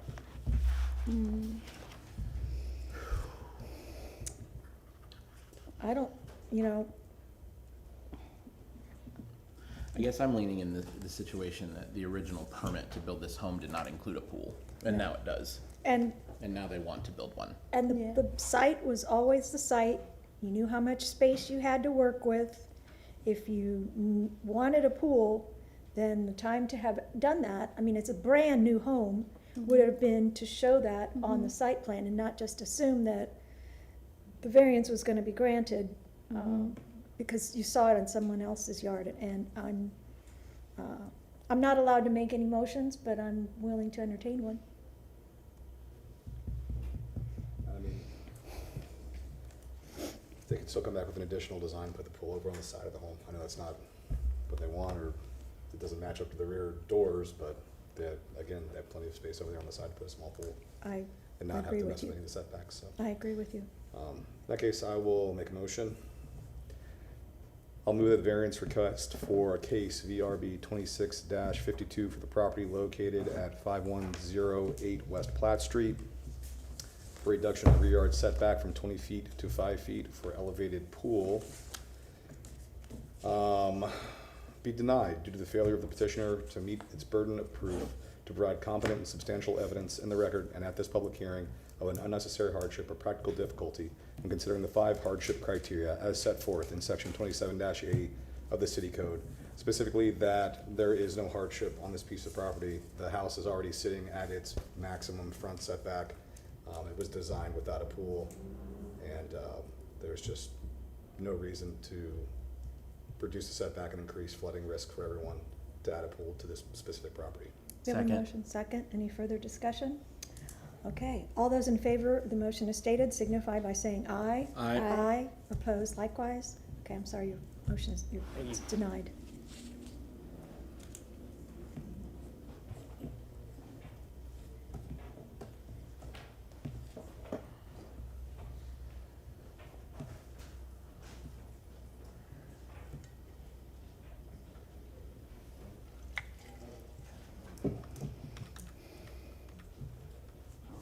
The next item on the agenda is VRB 26-56. The owners is Channelside Partners, LLC. The applicant is Ricky Pederica. The property address is 3917 North Nebraska Avenue. The zoning is Commercial General, CG. The request is to remove one non-hazardous grand tree and a request to reduce tree retention from 50% to 15%. The code section of reference for this request is section 27284.2.5, permit for grand tree removal. Application required documentation standards and criteria for decision, inspection and petition for review. And then section 27284, table 284.3.1, tree retention for multifamily development on a non-wooded lot is 50%. The previous action is LND-25-27 for a multifamily development. This is the site as it currently stands. I believe it is either a closed Walgreens or CVS. This is Grand Tree that's in question. It is rated a C6. The mitigation for this tree is 15 trees. The overall tree rating, again, is C6, and it's a 34-inch southern live oak. This tree is being preserved in the rear of the site, which we'll look at here in a second. That tree is rated a C5. This is the overall site plan showing this site. There's an off-site grand tree located here. The grand tree in the front along East Dr. Martin Luther King Jr. Boulevard is the one being requested here, wherever my mouse went, right here. And then this tree is being preserved in the rear along East 33rd Avenue. This is the proposed development showing how it would look when the trees are removed. This one here is the one preserved in this large island, similar to the conditions it currently exists in. Currently, there's a drive-through road that goes along here due to the wraparound of the parking lot.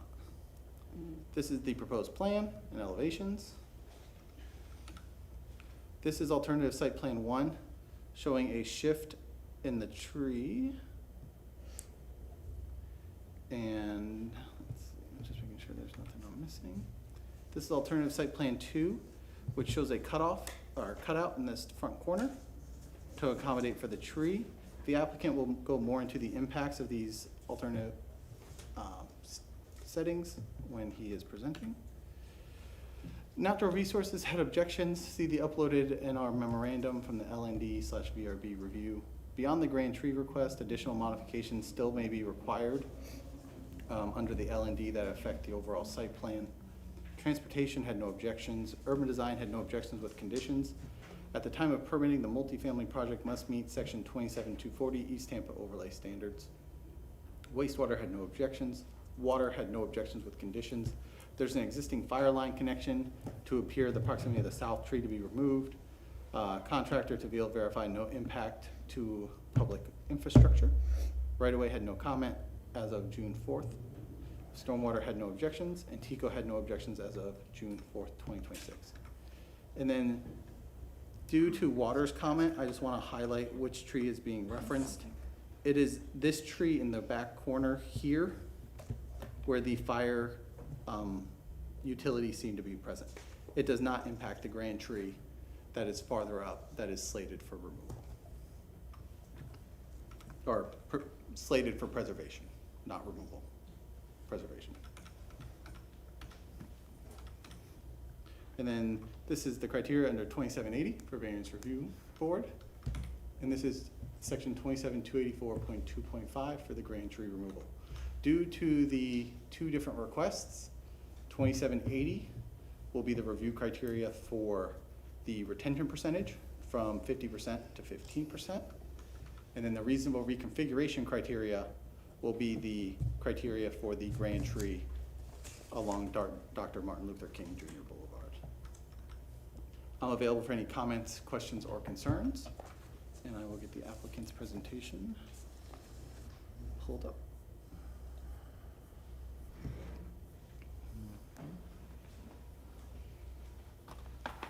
Thank you, Stephen, Mr. Eister, thank you, board. Ricky Pederica, 308 East 7th Avenue. With Dartmouth, I have been sworn. Guess we are up. Great. I'm going to go back through staff's presentation a little bit with mine. Let me know when you see it. Okay, great. The request tonight is for 2 tree-related variances, removal of 1 non-hazardous grand tree, and the reduction of tree retention from 50 to 15%. There's some broader L&D or Live Local Act comments that remain under staff review in that application, and we're not trying to resolve those tonight, but they relate to our request. The property is currently developed as a vacant retail pharmacy and with surface parking wrapping the perimeter of the existing building. There are 27 regulated trees on site subject to tree protection, including the 2 non-hazardous grand trees. There's also 1 off-site non-hazardous grand tree to the east. This is this off-site grand tree shown now on the site plan, 46-inch C9 laurel oak. This is tree number 32. On the south side, it is a C5 33-inch southern live oak. And again, this is grand tree number 2 that we are requesting to remove. To the left are our inventory metrics we provide typically, and what it identifies is there's 27 trees we assessed. 26 of them are subject to the variance criteria for retention. And we are preserving 5 of the 26, which is 19% currently. We're requesting 15 just for a safety factor. But the delta is 8 trees that are the nature of the second variance request. Just to put that in perspective. 1 grand tree, 8 protected trees that we're requesting. Here's a list of those trees. Here's the site plan again. The core issue is the location of grand tree number 2 in the northeast corner. It's located within the proposed building footprint. The building is a multi-story mixed-use workforce housing project. It's basically 1 unit wrapping the 2 or double-wide parking garage. And that 1 unit wrap happens on all 4 sides of the proposed construction, or of the proposed site, except for the south side where the other grand tree is.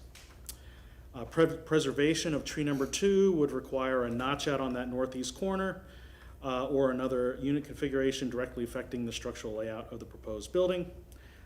On the protective radius, those are shown in orange, the typical protective radius for any tree. In this one is a 20-foot protective radius for a grand tree. Conflicts with the building structure itself. The tree trunk conflicts with the building itself.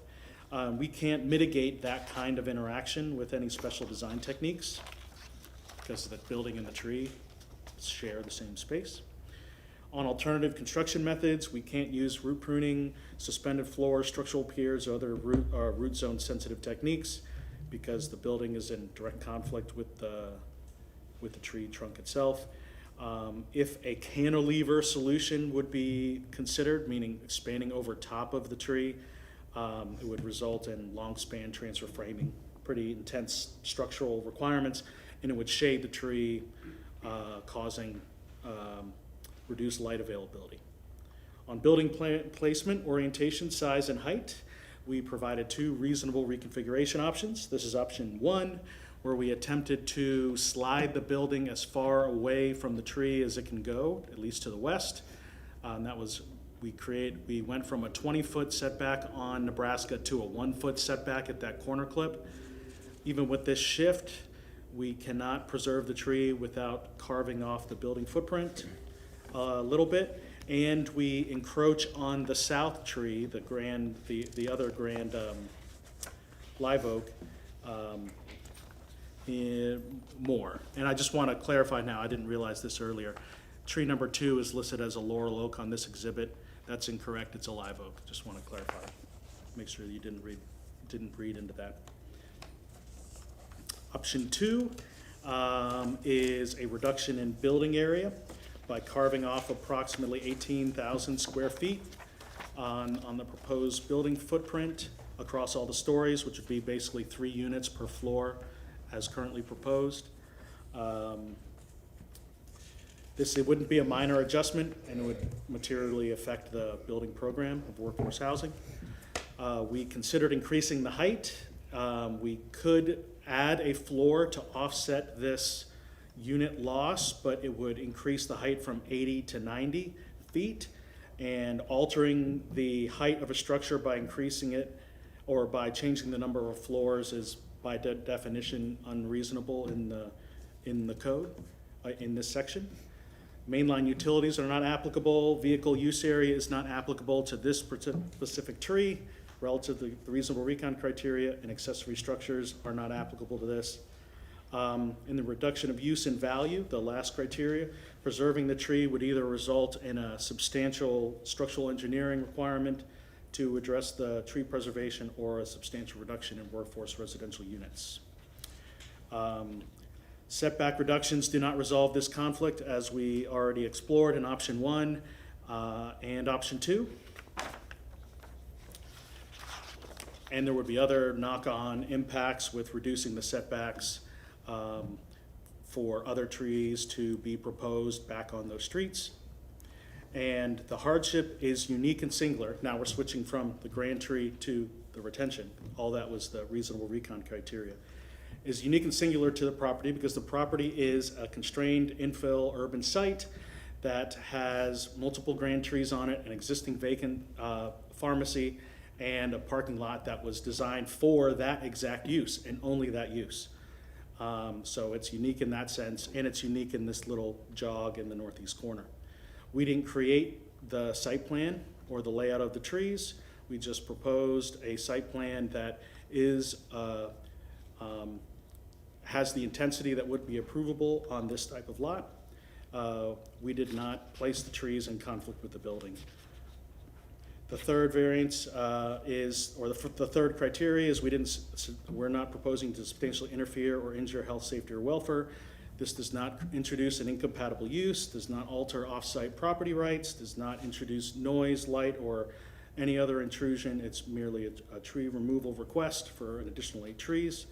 The request is in harmony with the code and comprehensive plan in that it supports residential mixed use along urban corridors and activity centers like MLK and Nebraska. The project is consistent with CC 35 and CMU 35 future land use framework and supports housing delivery on an already developed urban site.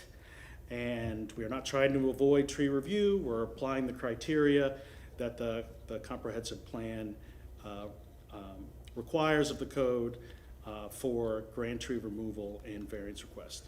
Finally, substantial justice supports approval. Denial would result in a redesign of the proposed building or the reconfiguration exhibits show that the preservation either transfers impacts to another tree or reduces the project yield, whether it is 1 story, 3 stories, or 7 stories. Any could be allowed in either the by right zoning or potentially allowed in the land develop or in the LND approval that's in progress. And the requested relief balances the intent of tree protection with the practical redevelopment constraints of this site. Not here today is the applicant, Channelside Partners. They've had outreach with the adjacent neighborhood and the property to the south, and they're all in support. They've also had, relative to substantial justice, outreach from interested lessees for this property currently that have included some religious institutions wanting to propose other types of shelters and or structures and other uses for the existing pharmacy building. So this request is meets the comprehensive plan intent of activating this corridor, and we're only requesting minimal relief to do that. That's my presentation. Does that conclude your presentation? Yes, thank you. Thank you. Okay. Questions from the board? Comments?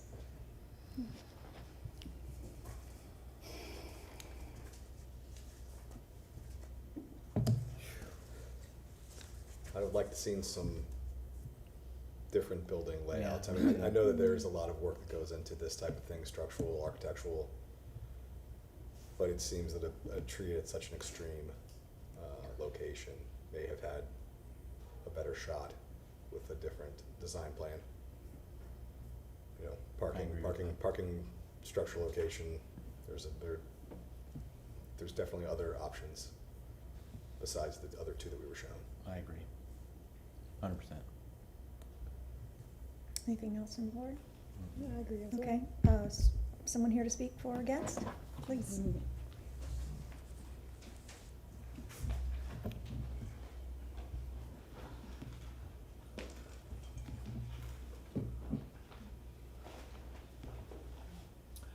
Carol Ann Bennett, 4116 West Santiago Street. I have been sworn.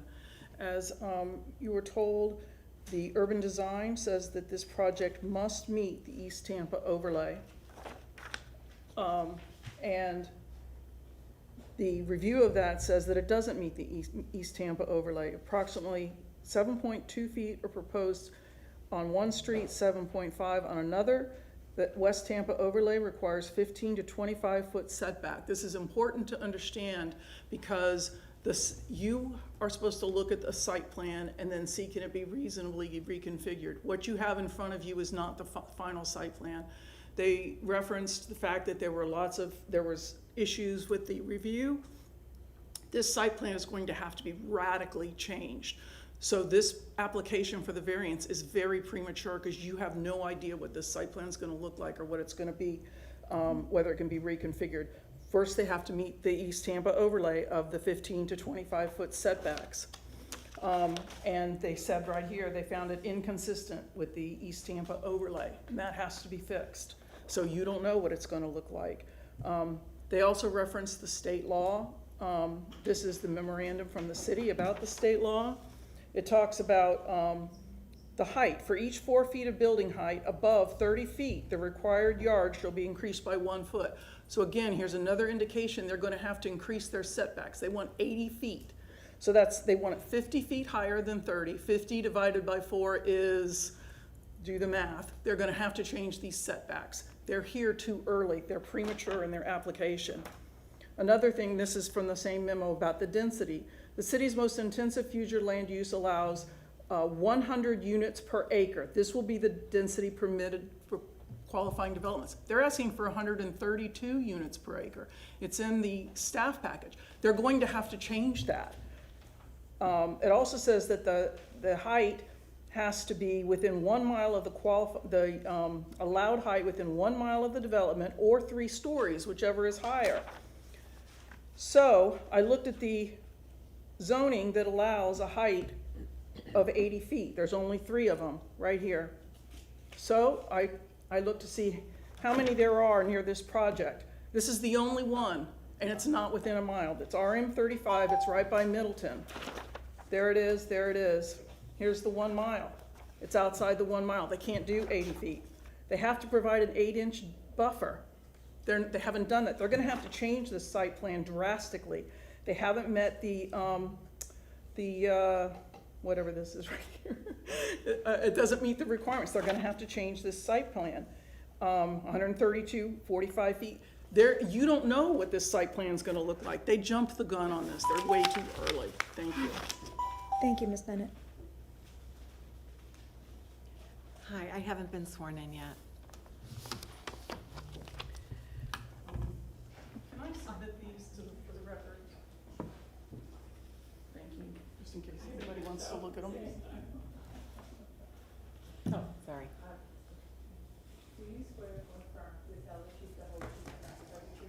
I do. Okay. Hello, my name is Pamela Jackson Haney. I'm with TTAG, and my address is 3014 West Harborview Avenue.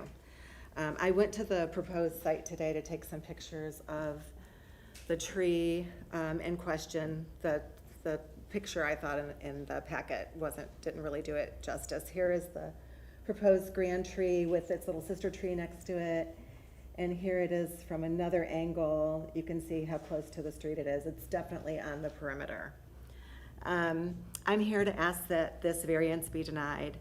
And it seems like the petitioner put the cart before the horse when it planned an entire multifamily housing development around the fact that it needed to come before the VRB first regarding this grand tree, the minimum tree retention requirement, and the required green space. The petitioner may not have conducted thorough research, or maybe they were being disingenuous, but they originally stated in their jurisdiction for proposed deviations that the grand tree in question was a laurel oak. We saw today that that was corrected. It is a live oak. They also stated that the site plan demonstrates that the proposed building has been carefully configured to preserve the most significant tree, tree number 8, and avoid impacts to its protective root zone through specialized construction techniques. That tree has been deemed to be hazardous and it's off-site. But this does show that the petitioner knows what it takes and it has the tools to save a grand tree, so why not use them to save this grand tree instead? The petitioner states that the requested variance represents the minimum relief necessary to allow reasonable redevelopment of the property. The city has already spelled out that the fact that petitioner is asking for double the allowable FAR and not complying with the required setback requirements in addition to other concerns. The petitioner also states that the property is distinct due to the location of the subject grand tree because it's in the proposed building footprint on a constrained urban parcel. But that's not true because the grand tree in question is on the perimeter of the parcel and a reasonable reconfiguration can be utilized to give the tree the required space it needs to live. The petitioner states that the hardship arises from the existing site configuration and prior development pattern which were established for a different use. Again, the tree is on the perimeter of a parking lot. This new building would take up almost the entire parcel with limited trees and green space.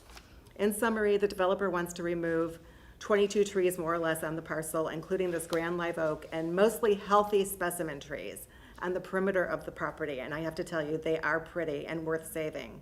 They're saving 4 of those specimen trees.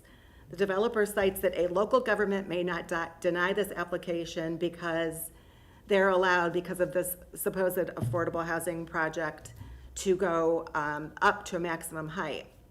So they're allowed 45 feet, they're going to build 80, another 10 feet, although we're disagreeing with that, would preserve all of these trees in question on this property. The petitioner also states that their research confirms that preventing 1 acre of greenfield development preserves exponentially more ecological value than retaining a handful of protected trees on a previously developed commercial site. But we, TTAG, feel that as urban areas expand, the importance of urban forest benefits and the challenges to their conservation will increase. We need to focus on managing what exists because our proven research shows that it has been near impossible to replace even one type 1 tree in the city of Tampa that has been taken down by a developer, and obviously impossible to replace a grand live oak. So please save this tree. Thank you. Thank you.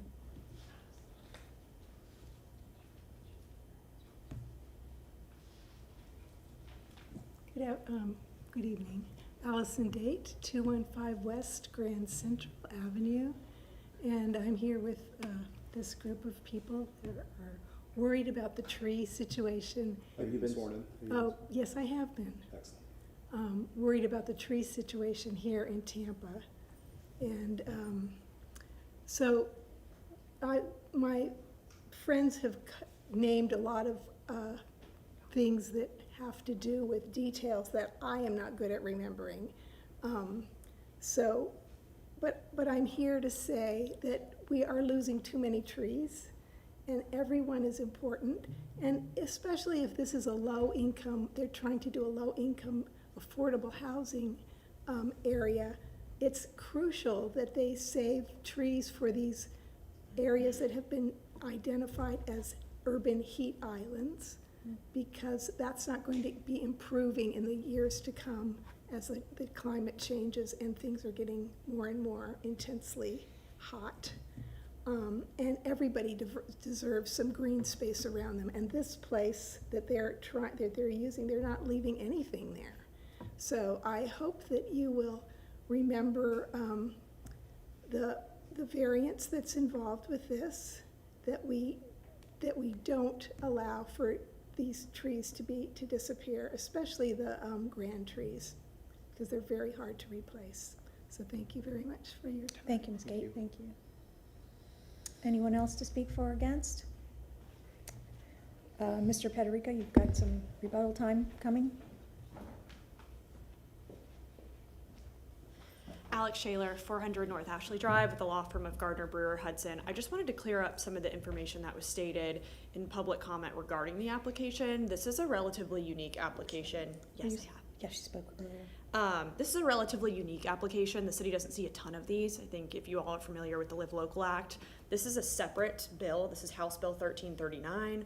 This allows developers to seek and unlimited height and unlimited density and establish their own regulating site conditions with the provision of affordable housing. Again, this is all intended to create more affordable housing and to create affordable housing in desirable locations in the city. We could have pursued a comprehensive plan amendment and a PD rezoning if we wanted to waive all of the setback requirements, et cetera, associated with the overlay. We are solely focused on providing affordable housing here, and that's why we've chosen this application. So I'm gonna let Ricky give some more information in rebuttal, but if there's any questions as to the application type and the allowable height, allowable density, et cetera, happy to answer those questions, but we're in full compliance with what we're proposing. Thank you. In rebuttal, I guess I want to speak to the challenge of reasonable reconfiguration is we have to figure out some sense of a site plan and design the project. So the characterization that we're too early in this case, we're not too early to make a limited request for 2 tree-related elements. If there's things that we aren't requesting that need to be addressed, they'll be addressed at the time of permitting. Very familiar concept that you're used to. And the criteria is strict on the grand tree. It's more traditional on the variance. On the grand tree, it's reasonable reconfiguration. Will the tree impact up to 21 units, depending on the level of development? Yes. Will the site plan proposed, whether it's 1 story, 3 story, or 7 stories, impact the tree and result in unit loss if the tree requires a less out? Yes. Those are the criteria that I believe are your purview in this review, the 5 sections, whether internal form and function is impacted. While I also acknowledge the value of ecosystem services in our urban canopy and have done my part in replacing tree removal on many of my projects, this is subject to reasonable reconfiguration criteria and the variance criteria before you. So again, we're requesting reasonable reconfiguration review approval for 1 grand tree and the hardship criteria for 8 additional protected trees to construct a workforce and affordable housing development in a mixed-use setting on 2 important corridors in East Tampa and Seminole Heights. Thank you. How many of the units are going to be considered affordable? 10%. 10%. And how many units are there? Proposed relative to the HB 1339 provision in review, pardon me while I get to it, 257. Thank you. Working with the affordable housing and the everything you guys are working with, and I hear the PUD is a possibility. I'm just throwing this out there. If the applicant would have any interest in doing a continuance to see how some of the other situations may play out prior to going through the remainder of this variance for the tree removal. Can I have a few moments? Sure. Let me add a little bit of color on, I forgot to speak to that too, in terms of where we're at in the process. So we have what has been deemed like an approved site plan as part of our L&D application. We are in the process of putting those conditions from the site plan into a development agreement with City Legal. That development agreement will go before City Council. We have received feedback from city zoning staff that they want us to seek these variances before that development agreement goes before council, because I guess there have been instances where developers will get a plan approved that contemplates the tree removal, come to you guys and say, hey, look, we have an approved plan for affordable housing, we have to take this tree down. And so they had encouraged us to go through this process as we were getting that site plan prepared for City Council. So that's why we're here now. But if you all feel comfortable with the continuance, we're happy to discuss that too. So. Okay, yeah, because I thought earlier when we were speaking to Live Local, if you guys were going through that and got that approval, you may not have to come to us any longer to talk about the trees, that department would be able to grant whatever necessary hardship relief No. No. for your plan, no? It just switches the timing. I think maybe one of the first ones I brought to you was this scenario. It just, people didn't realize how it was working. This was, I think, the one at USF area on Fowler. So On the south side. the cart will get either a front or behind the horse eventually, and what now the direction is to perfect the L&D request. We need to have all the environmental entitlements, let's say, settled beforehand. So that's the half in, half out nature. Kick the buck down to the volunteer variance review board. I like it. So I mean, the bottom line is, any reasonable reconfiguration of this building will cut into the developer's bottom line, right? Yes. Yep. That's the bottom line to all of this. Because the building can be redesigned, which will cost the developer a lot of money, and I totally understand that. But the reasonable reconfigurations, in my opinion, that were presented tonight were not reasonable reconfigurations to me. I don't think enough thought was placed into that because the reduction of the amount of trees on this property is excessive. I'm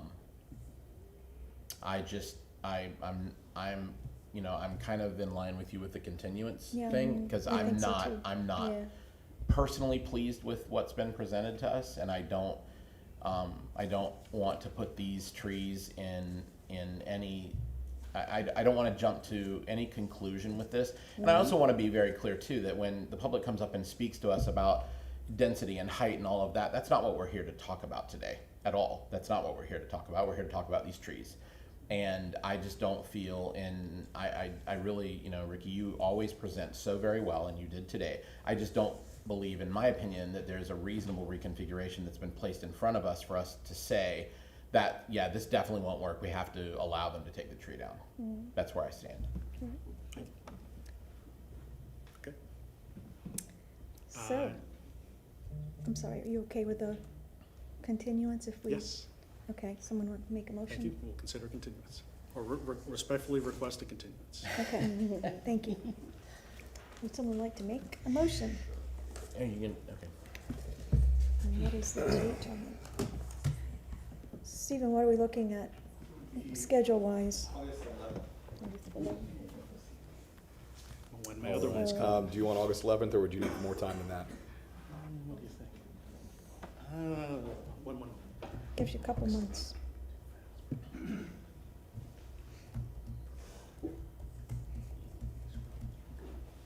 August 11th works if we can.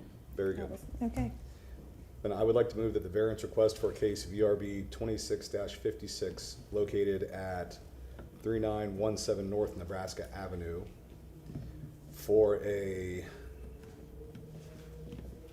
removal of one non-hazardous grand tree and the reduction of tree retention from 50% to 15% be continued to the August 11th Variance Review Board meeting. This thing located at Old City Hall, 315 East Kennedy Boulevard, City Council Chambers, 3rd floor, Tampa, Florida 33602 at 5:30 p.m. Second. Any further discussion? Call the question. All those in favor signify by saying aye. Aye. Opposed likewise. See you Thank back you. in August.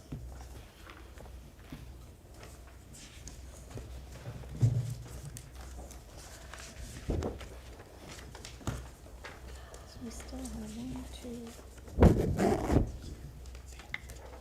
3.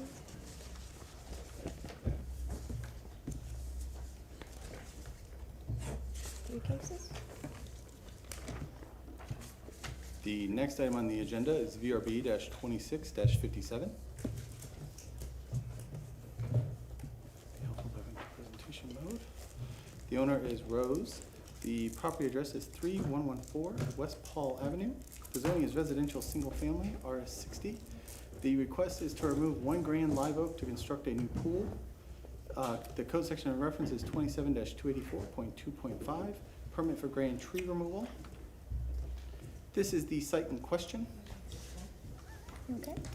The tree in question is a grand tree, 47-inch DBH. The canopy measurement is 46 by 36. The condition is C7. and the mitigation would be 8 trees at 2.5-inch DBH. The tree is outlined in the pink area here. This tree is being preserved on site. This is an off-site grand tree. And then there's an additional off-site grand tree, which we'll show in a second. This is the house as it currently exists. It's a single-family residence with a rear lanai. This is the proposed pool plan. The next diagram will show the pool with the tree layout. So this shows the tree and its location at the very edge of the proposed pool deck area, showing how that would work with the current lanai layout. This is showing the protective radius of the off-site grand tree and preserving the current tree that's there, showing how it would result in a angular shaped layout for the pool. Yeah. Natural Resources had objections due to this being a proposed pool. The proposed pool reconfigurations does not account for the reconfiguration of the added patio area. Based on the site plan, the patio sitting area is 12 feet wide. With allowable encroachments, this area could accommodate a small pool with a different configuration. The patio area is currently built. It was built in 2024. So I just wanted to share that information. But with this not being a primary structure, it makes it very hard to meet the reasonable reconfiguration criteria as it addressed primary structures. That's why it's before you today. Transportation, wastewater had no objections.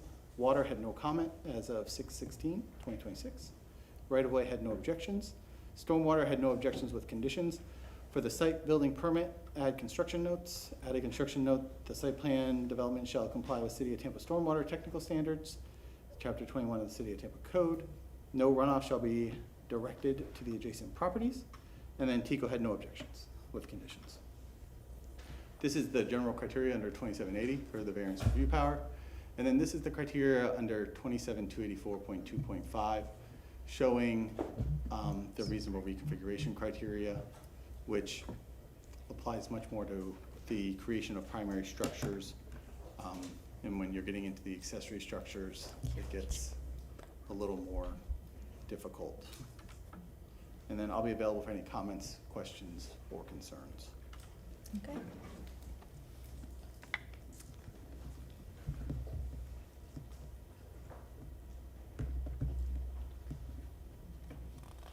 Thank you, Stephen. My name is Rose Trotta. I'm the homeowner. I live at 3114 West Paul Avenue, and I have been sworn in. Thank you. So I purchased this house 2 years ago when I returned to Tampa after completing my medical training with the intention of making it my forever home and building a community here. It's 1,300 square feet, making it one of the smaller homes in the neighborhood, but it has a beautiful backyard that is a rarity in South Tampa. The yard features these 2 grand oaks, as you saw in the center, and then additional grand oaks along both neighboring property lines. My goal is to preserve the natural beauty of the property while creating a functional outdoor living space that complements the smaller footprint of the home to increase the livable area. I added the deck last year for that same reason, and I'm now pursuing this variance to build the smallest practical pool so the backyard can be enjoyed year-round to support the long-term livability of the home. With that goal in mind, I consulted 3 separate pool companies and specifically asked them to design a pool that would preserve all of the surrounding trees. Each reached the same conclusion that because of the location of the 2 trees in the center of my yard, combined with the neighboring grand oaks, it's not possible to install a functional pool without removing at least 1 tree. I did carefully consider the proposed design of the creatively shaped pool, which I can pull out the trapezoidal one.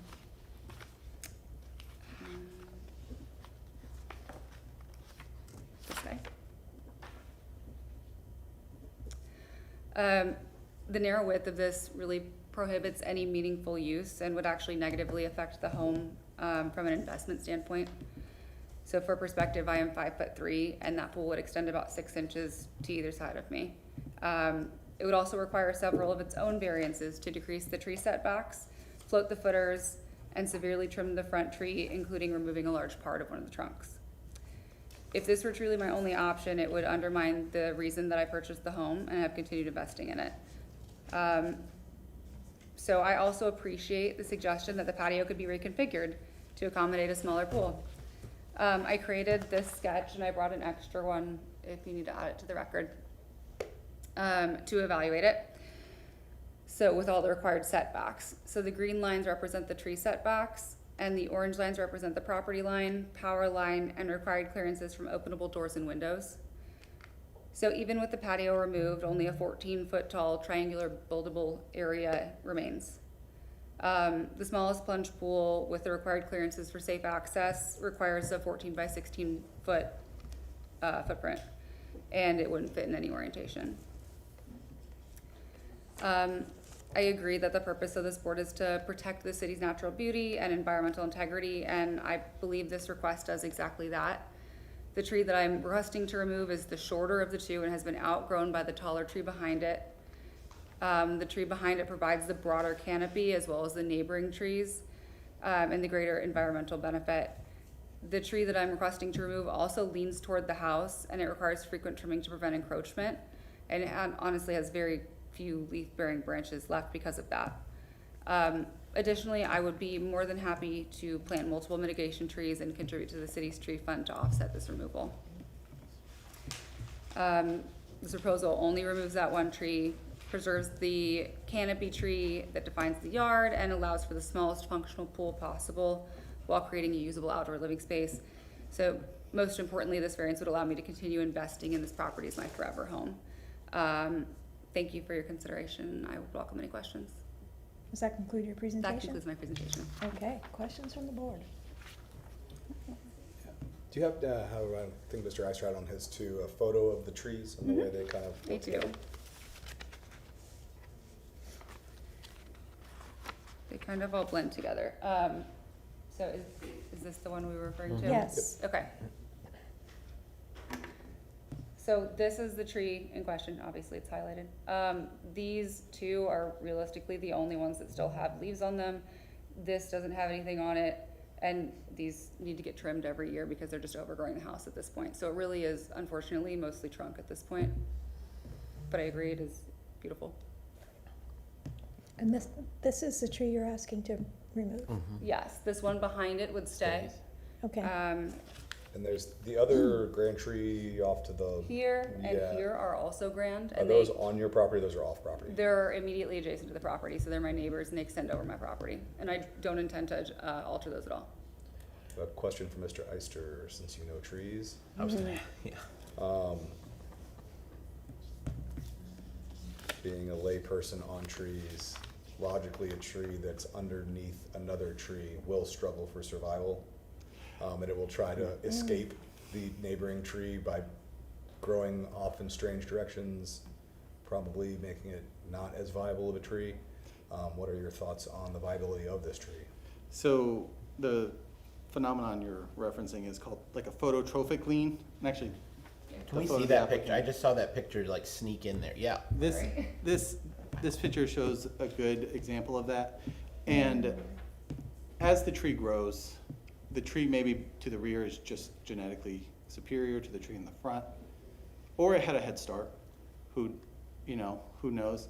So that has caused that tree, like you're saying, going to look for sunlight. So it is going to lean that way, creating the issues the applicant mentioned about growing over the house and things like that, because that is the open space available. When you're looking at the satellite photos, you can see the three other canopies. This canopy is the smallest one, which is reflected in the mitigation. That's why its mitigation value is only 8, compared to a lot of the ones we see here that are maybe 15 to 20. And that's reflected because of that oddly shaped canopy that extends out from the other trees. Referring back to suggestion of the patio and reconfiguring and putting a pool where the patio is, to save this tree that's going to continue to grow into that newly idyllic, small, 4.5 foot wide pool. Splash. I mean, it seems that it's going to be problematic even with the most strange reconfiguration. Correct. With any construction of a pool with the tree in the rear is going to cause some type of issue over time just because of the growth pattern of the tree. But at the end of the day, when I evaluated this, it's a pool, different from, say, a primary structure or a house. Yeah. So that's why I found it with objections. Practicality-wise, I do understand the impacts that would arise if the tree was built there. But I'm restricted by the criteria under 27-284. And even if the pool is not built today, this tree is going to continue to grow off at this strange angle and probably move its way down the rankings versus up. That is correct, because of the tree in the rear is the superior tree. And then the trees off-site are also quite large and much more upright than the tree we're discussing today. It also looks like there's been some questionable pruning of this tree. I mean, Stephen, what do you consider the health of this tree? So this tree is rated as C7. C7, okay. So it is still preservation quality, yes. Okay. It was on slide like 5 or 6 of the presentation. And I can bring that back up. But the tree is preservation quality, but as Aaron mentioned, because of the outcompeting trees, the situation. It's gonna slide. Yeah. Okay. It's not in any danger of tipping over. That is correct. It's not in danger of failure or anything unless it would be reflected in the rating. It would have a higher rating and then they wouldn't be here today. When trees develop this way, they actually produce a denser wood on the inside curve and a less dense wood on the outside curve to support the weight of that lean, to kind of balance it out. So when it's cut, the rings on the underside will be much closer than the rings on the backside to show that. From a hypothetical perspective, if she were to do a reconfiguration, right, and she digs to build a pool, will that affect the health of the tree? So with she is meeting the 20-foot radius of the tree protection zone or the 15 feet with approvals, it should not affect the overall health of the tree. That's why we have those radiuses built into the code. Okay. Thank you, Stephen. Thank you. Stephen. Any other questions? Okay. I learned something. Is anyone here to speak for or against?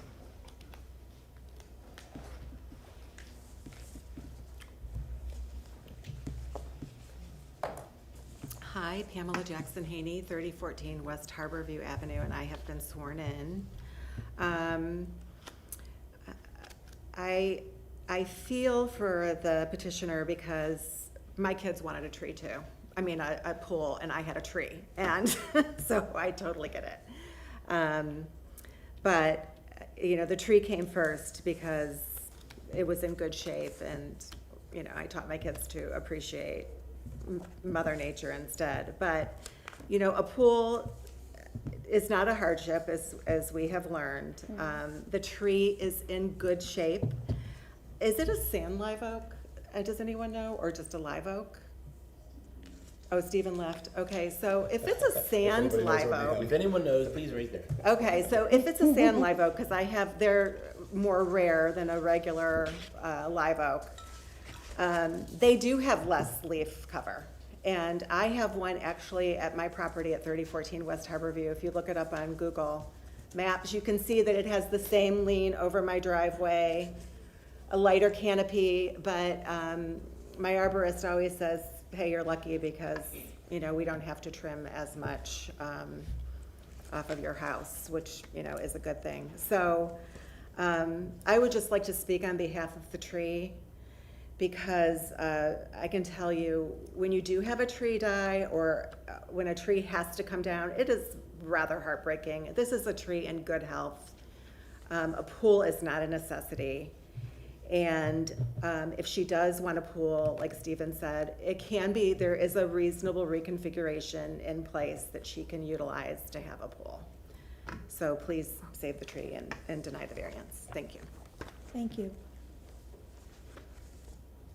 Hi, Caroline Bennett, 4116 West Santiago Street. We're human beings. We have emotions. We can feel sympathetic.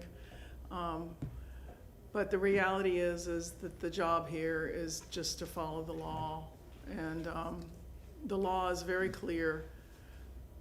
If you want a mudroom or a garage or a pool, you buy a house that has those things, or you buy someplace that those things can be built without a variance. Variance law is very clear that just wanting a pool is not, under Florida law, considered a hardship. Buying a house that doesn't have a pool and saying, I really want one, and so I should get a variance, is really the Florida law definition of a self-created hardship. And, you know, the time to do this was before the patio was built 2 years ago. At that time, let's look at what we've got, what we can work with. Let's do a patio or a deck or a pool or whatever and figure it all out together. But then to do a big, nice patio and now come back and want to do a pool and take out the tree. The reality is, as sympathetic as we may be, because we're all human beings, it's just Florida law just doesn't support that. So, thank you. Thank you, Ms. Bennett. Anyone else? Okay, Ms. Trotta, you have rebuttal time.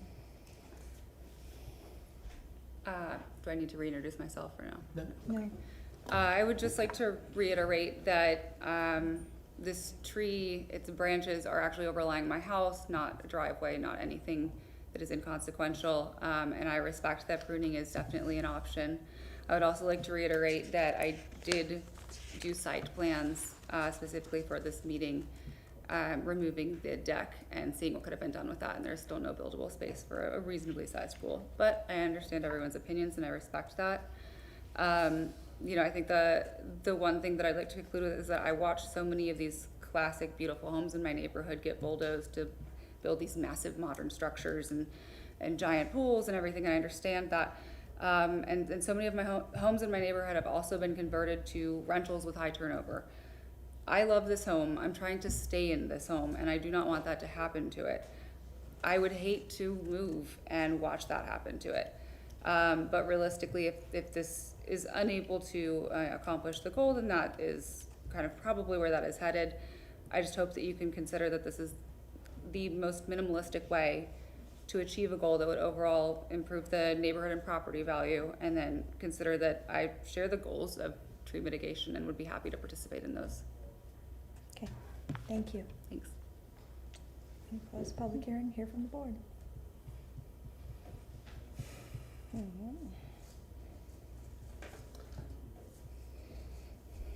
It's a tough one for me. Yeah, same here. Obviously, you know, I respect our tree canopy. It is dwindling. We want to see it saved in any way, shape, or form. I think, you know, this applicant, if wanted to put an above ground pool, wait for a couple of years, the tree's probably to continue down that line to the point where she doesn't have to come back and see us. She can take that tree out. And you know, it's already struggling and bending and contorting itself to try to get to sunlight that it's not going to get from the neighboring existing tree on the property and the neighbor's trees, which in the photos are all far substantial canopy wise. You know, and it's taking the necessary sunlight from that existing tree. Right, it's leaning over. And I mean, I do understand that not everybody gets a pool. I get it. You know, when we have acted upon that over and over and over again over my course of on this board for the last 5 years, but I'm torn on this one. Well, I appreciate that she is willing to mitigate.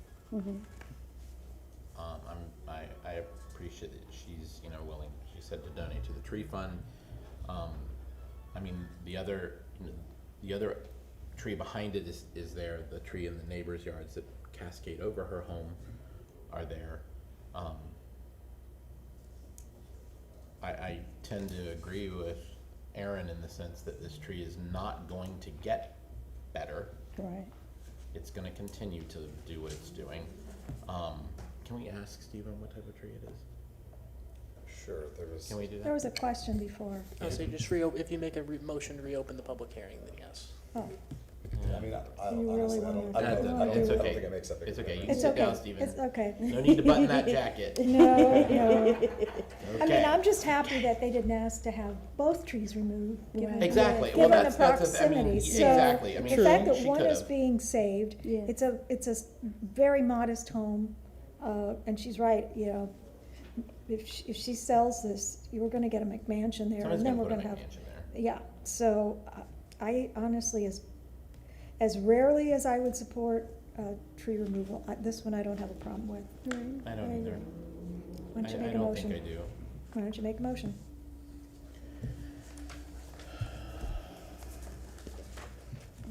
I think I'm good with this. Aaron, what are your, I really wanna know what you think. I mean, I think I'm good with it, because I think that it's gonna eventually get to the point where the tree could be a C9 and be removed without variance, and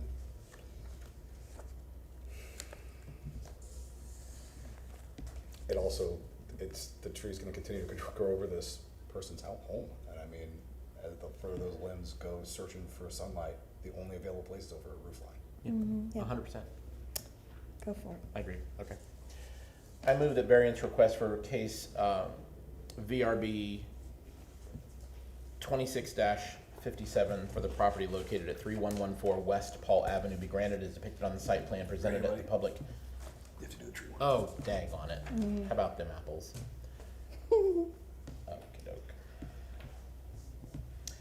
I move that variance request for case VRB 26-57 for the property located at 3114 West Paul Avenue be granted as depicted on the site plan presented at the public hearing for the removal of a grand tree based upon the petitioner meeting the burden of proof with regard to the 6 factors for determining tree removal as set forth in section 27-284.2.5 T4 of the city code for granting tree removal, specifically that the evidence provided in the record showed that this particular tree is on a trajectory of leaning. It will continue to lean, and its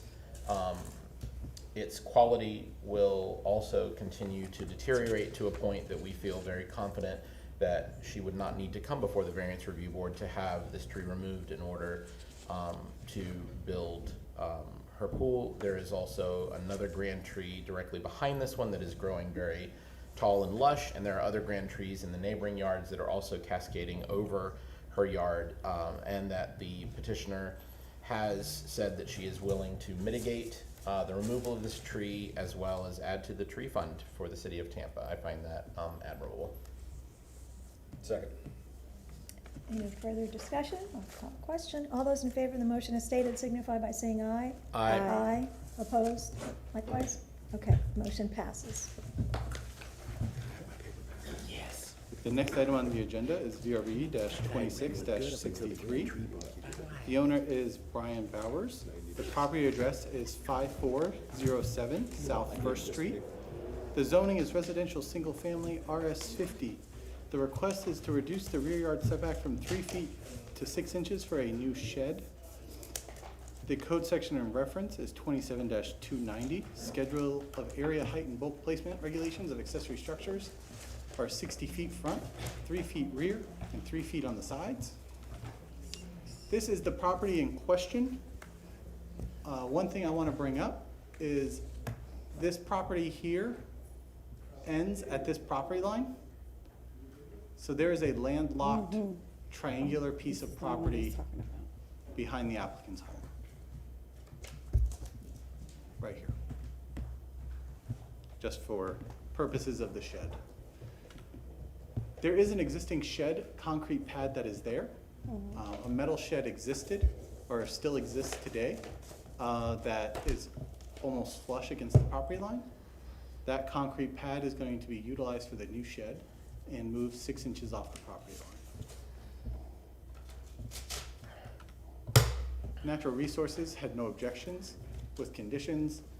There's no trees within the work area, so just any natural resources conditions shall be met at the time of construction. Transportation, wastewater, water, right-of-way, stormwater, all had no objections, and TECO had no objections with conditions. This is the criteria under 2780 for a variance review board. Now available for any comments, questions, or concerns. Yes, it is. We have one of those little parks in our neighborhood too.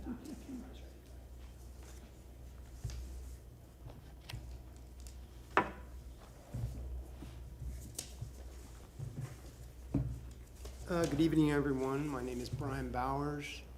I live at 5407 South First Street, Tampa, Florida, 33611, and I have been sworn in.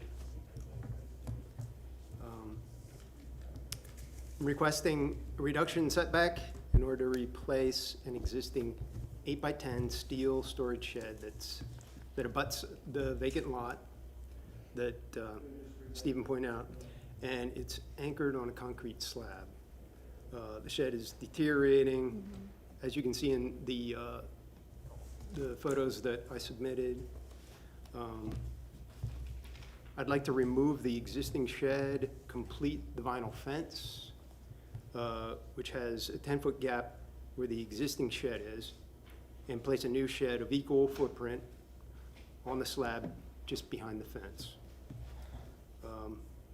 The backyard is triangular, coming to a point on the northwest end, limiting options for replacing the shed in other locations. The slab is surrounded by landscaping and a concrete entranceway, which can be seen in the submitted photos.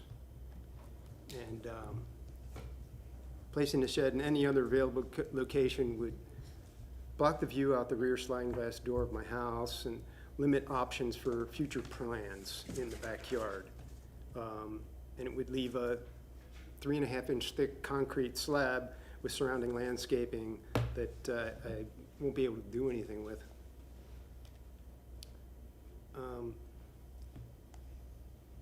The shed, slab, and surrounding landscaping, it was all there when I bought the property in 2002. So what I'm requesting is not a change to the existing settings. There are 3 other sheds within 20 feet of this one.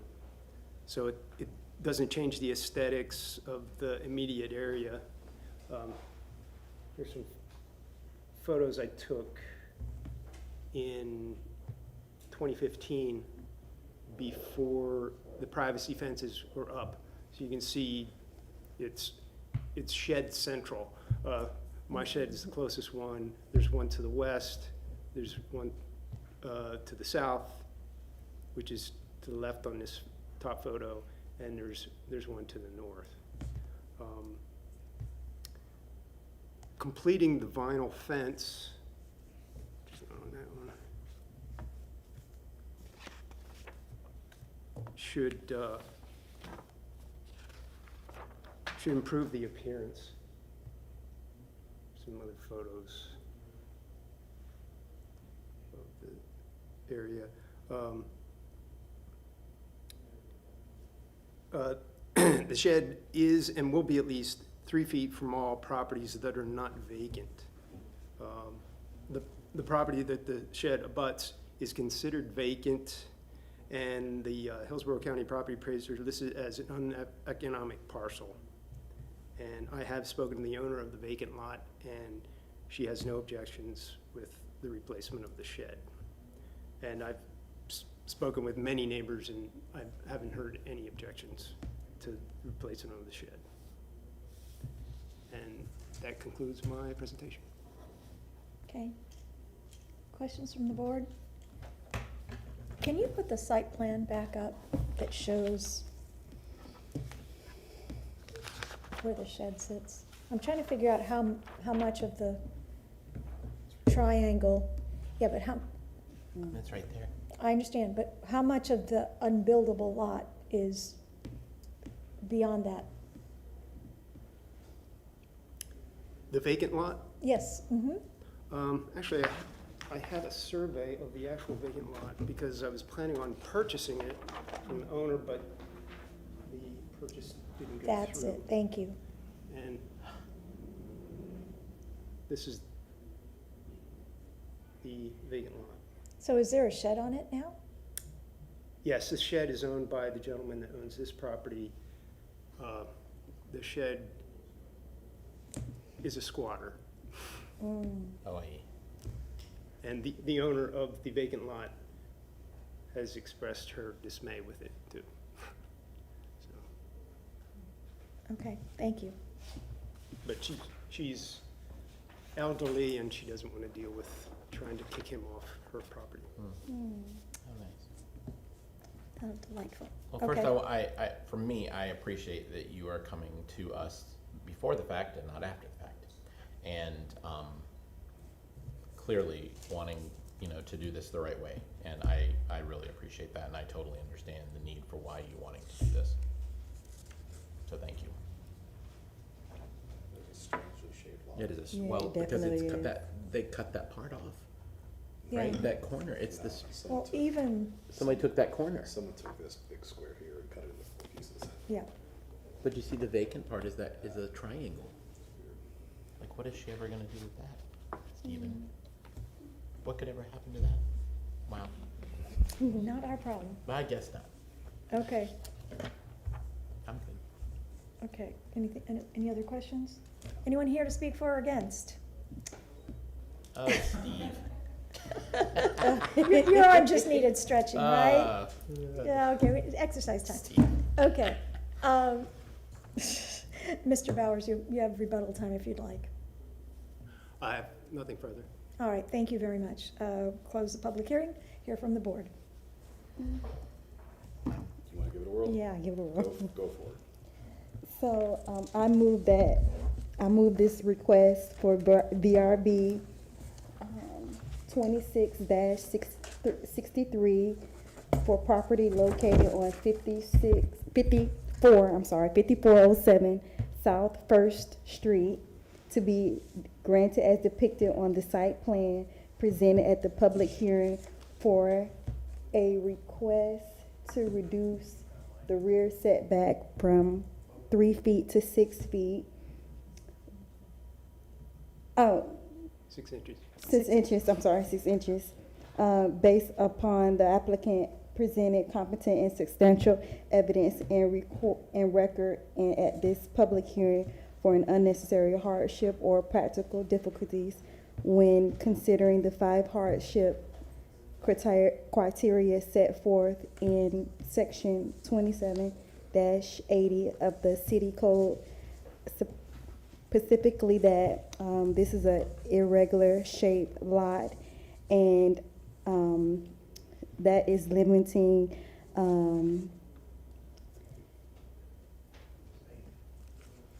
limiting its ability to be useful and is requesting for a new shed.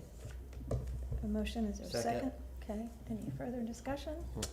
All in favor of the motion as stated, signify by saying aye. Aye. Aye. Opposed likewise? Your variance is granted.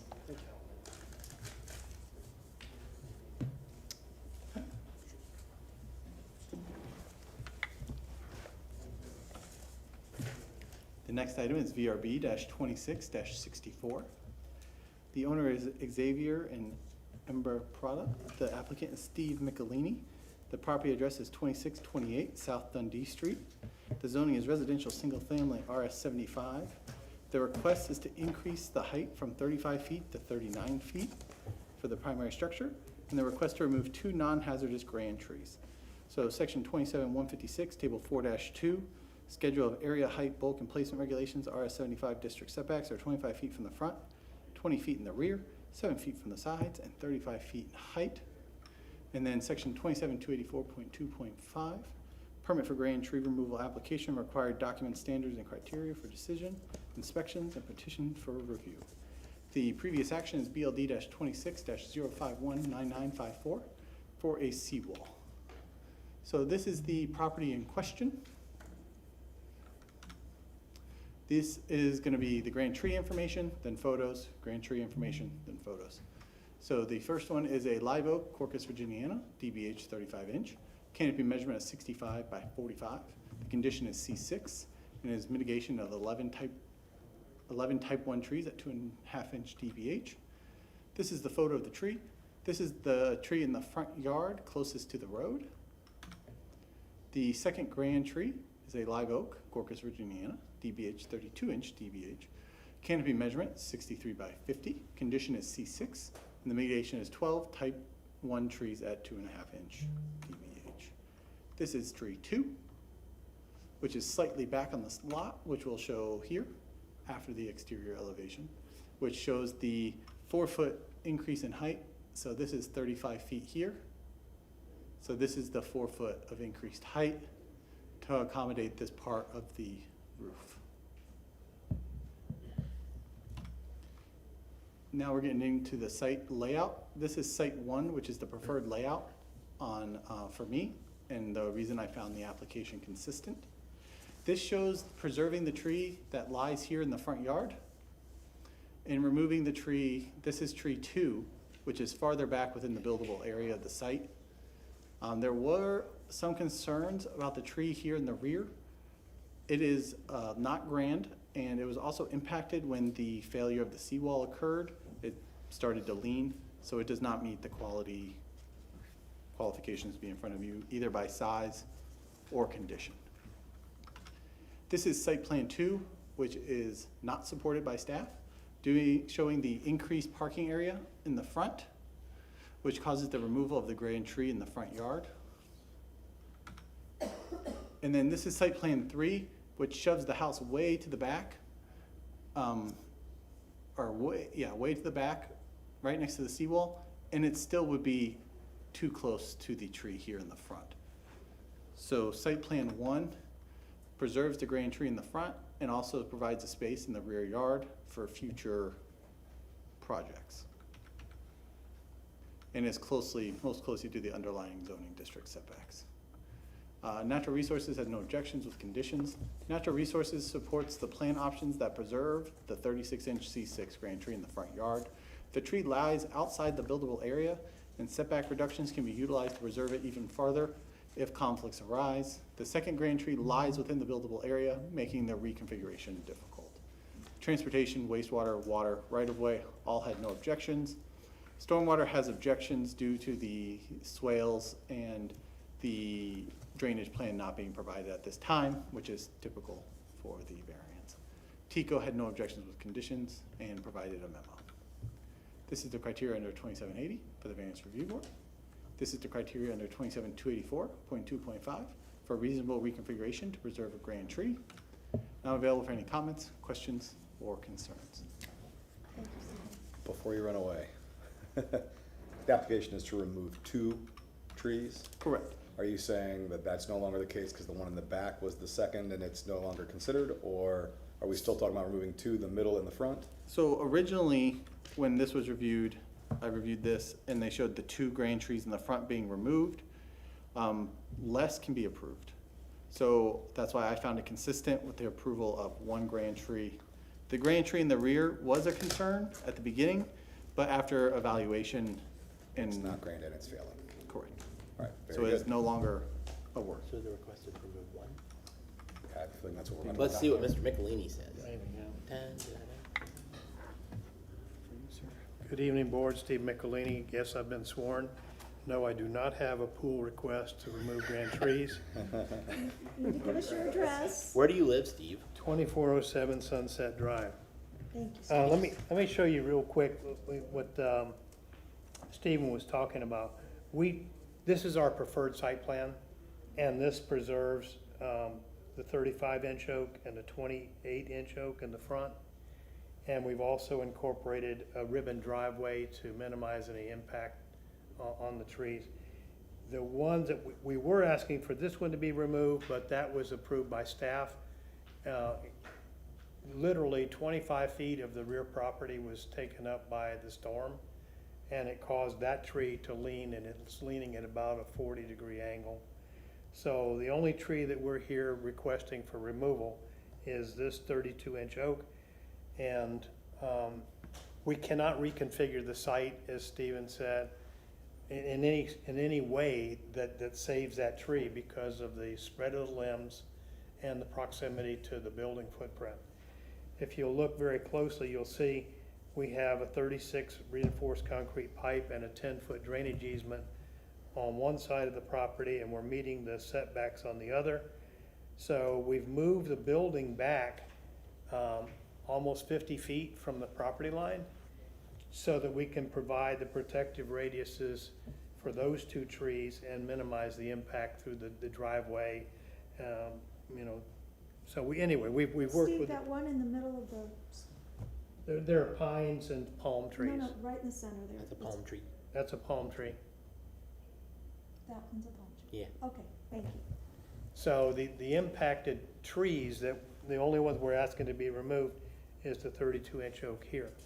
It's classified as C6, but under the reconfiguration that we provided with the three options, and we prefer option number 1. Reasonable reconfiguration didn't work. We have a 10-foot drainage easement on one side with a reinforced concrete pipe. We had 25 feet of the rear of the property that was severely impacted by the storm. The seawall will have to be reconstructed.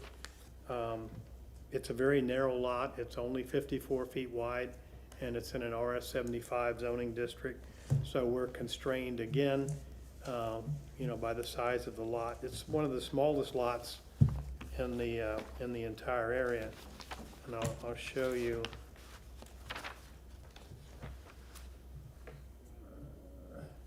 This is the subject lot here, and you can see, you know, the development pattern in the area is far more significant. This is my markup showing the preferred plan and the two larger oaks in the front being saved and the building being pushed back. So, you know, we have worked with the staff. I think Stephen is probably tired of hearing me talk about this particular site, just because we weren't sure what their evaluation was going to be on the tree that's leaning in the back. This is the elevation for the front, and this relates to the height. They want a little additional height. As you may recall, the FEMA maps have changed, and the flood elevations have changed. We anticipated that the flood elevation needed a little boost, a little bit, and that's why we were asking for the 39 feet above the FEMA line. So it's a protective measure. They had extreme wave action and flooding in this area, and the property owners, they want to rebuild. Their house was destroyed on the lot next door, and so they don't want to risk another home being destroyed, and that's why we're asking for a little additional height. I can show you on the property appraiser's webpage that it's RS 75, and the lot width is 56 feet. So obviously we can't change any of that. I think the requests are reasonable and nominal, considering the hardships that we've experienced with this particular site. They are not self-created. We had environmental as well as structural and configuration of the lot issues. The hardship does not result from any actions taken by the owner. He inherited the fact that you have a reinforced concrete pipe and an easement. The granting of this variance would not interfere with the rights of others or nor injure the health, safety, and welfare of anyone. Variance is in harmony with the general intent of the code and the comprehensive plan. It provides for a reasonable relief when you're presented with conditions that are beyond the control of the property owner. Allowing the variance, would substantial justice be done? Yes, it would. It would recognize existing site conditions, and again, the owner had no control over that. The removal of the one oak tree, we tried to reconfigure to save it. However, there was no reasonable condition that would result from it. We can adjust, we cannot adjust the side yard setbacks, but the tree in the front is directly impacted by positioning the building front and back and we don't have any space left. So that concludes my presentation. I'll be happy to answer any questions. Okay. I have a question for you. So the property owner's info is 2626, and then this is 2628.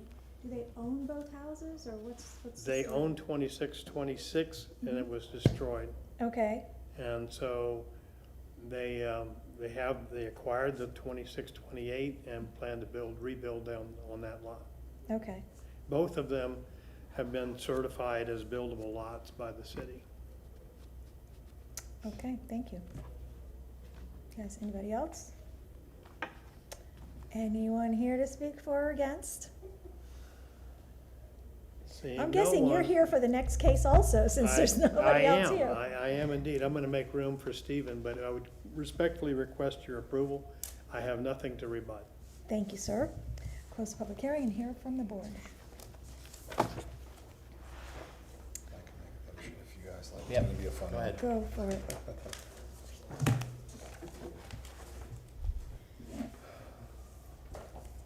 All right, I'll make a motion, and we'll start with the height.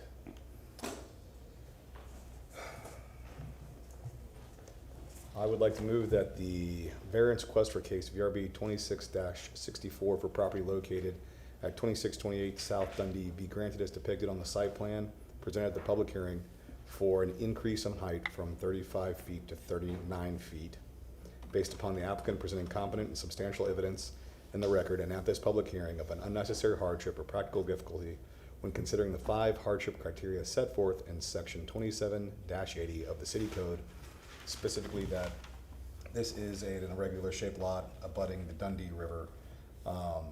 The increase in height is due to new FEMA flood requirements and maps to build a 2-story home these days. There are no health and safety issues due to this height increase, and this is in harmony with the comprehensive plan. Second. Any further discussion? Those in favor of the motion as stated signify by saying aye. Aye. Aye. Opposed likewise? Okay. Thank All you. right, and I have another motion that I need to make for the tree. And I would like to move that the variance request for case VRB 26-64 for property located at 2628 South Dundee Street be granted as depicted on the site plan presented at the public hearing for removal of a grand tree based upon the petitioner meeting the burden of proof with regard to the 6 factors for determining tree removal set forth in 27-284.2.5 T4 of the city code for granting tree removal, specifically that the evidence provided in the record showed that they're only needing to remove the 132-inch live oak falling within the footprint of the building. They were able to save the tree along Dundee, and the other tree was deemed not viable.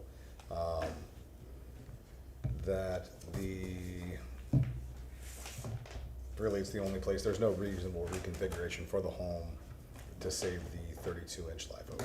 Second. Any further discussion? All those in favor signify by saying aye. Aye. Aye. Opposed likewise? It passes. Okay.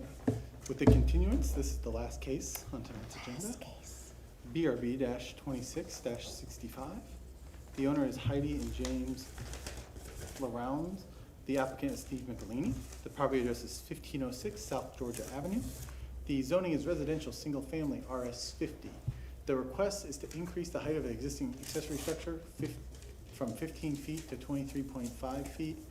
That is the only part that needs a variance. The square footage still falls under accessory structure height, but that was the full request, so I wanted to provide that to you today. The code section in reference is section 27290, schedule of area height bulk regulations and accessory structure setbacks are 60 feet from the front, 3 feet from the rear, 3 feet from the sides, and 15 feet in height. The previous action is VRB 1783, BLD 1704511054, which was a side yard reduction and building permit, and then they had a permit for a in-ground pool. This is the map of the site. Oh, clicked a little too fast. This is the existing accessory structure here in the rear that they're looking to add a second story to. They are meeting the accessory structure setbacks of 3 feet and 3 feet. in the overall building, it's not in here, is just under the requested height. And I can pull up those if need be. Natural Resources has no objections. The addition is going on top of an existing building. The Transportation Wastewater had no objections. Water had no comment as of June 4th. Right-of-way had no objections. Stormwater had no objections with conditions. There's not much room on the property sides to allow surface to drain out of the site. Add a note stating all roof runoff will be routed to the right-of-way via gutters and downspouts. Proposed bubblers are required to be kept on site. Add construction notes, no runoff shall be directed to the adjacent properties. Add a construction note that the site plan stating development shall comply with City of Tampa Stormwater Technical Standards, Chapter 21 of the City of Tampa Code, and current flood zone information, including FEMA, firm, and date. TICO had no objections. This is the criteria under 2780 for the Variance Review Board. I'm available for any comments, questions, or concerns.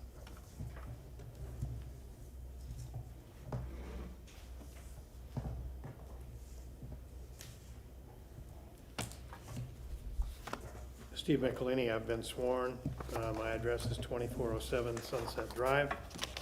And we're requesting an accessory structure to be placed on top of an existing accessory structure. So there is no additional impact on the property except for being elevated. I want to walk you through a couple of the aerial photographs so you can see what we're facing here. For some reason in the past, the properties here, they have a very small rear yard setback, and I'm not really sure why. So anyway, it constrains the rest of our development site, basically because we have no room left.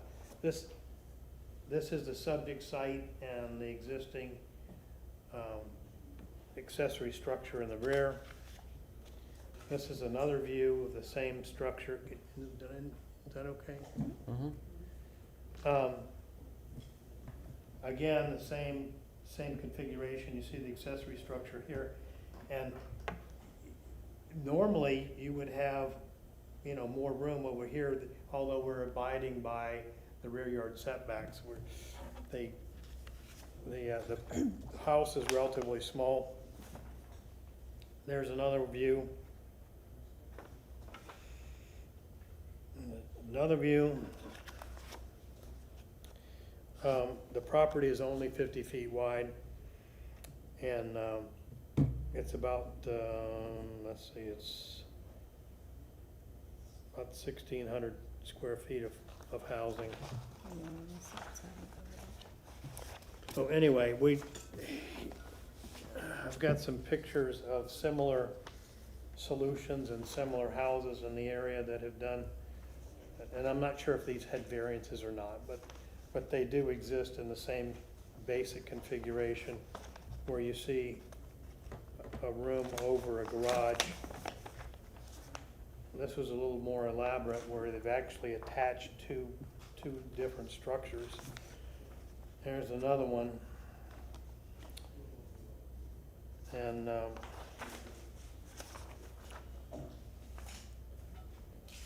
so anyway, it's typical in this area to have a garage apartment above. They're all over the place. This is about a half a block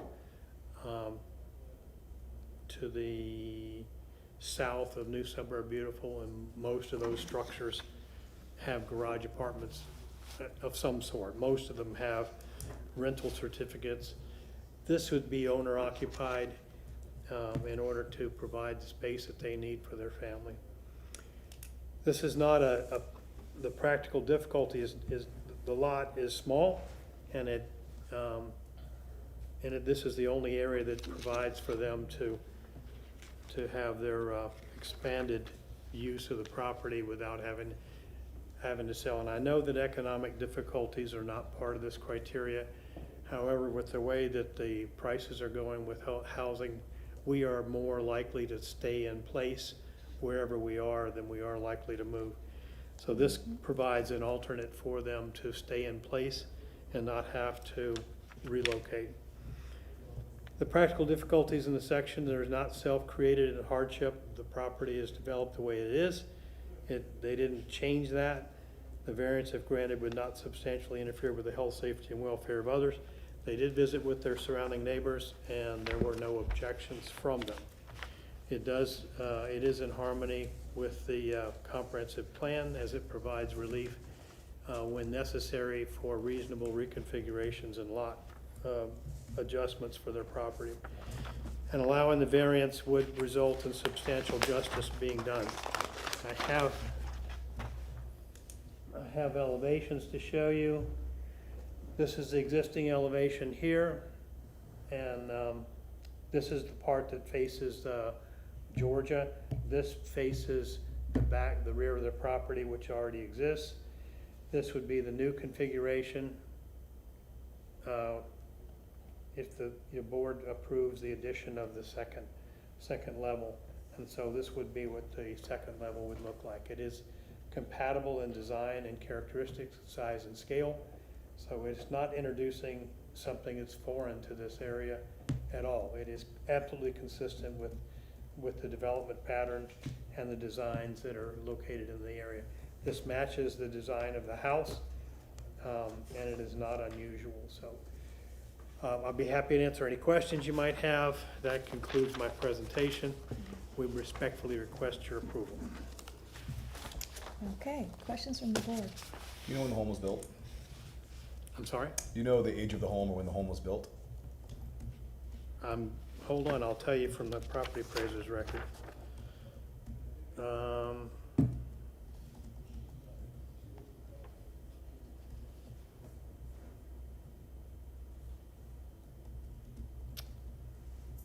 I'm looking here. I know it's got to be on here.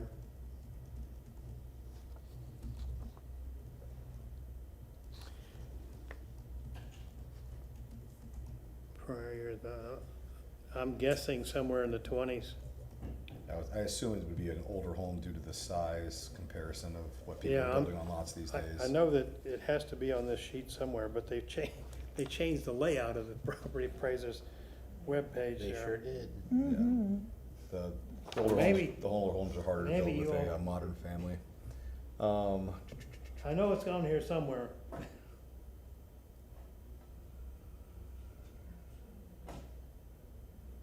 Probably on the next sheet. Oh, Bob. Next sheet. Let me look at the next sheet.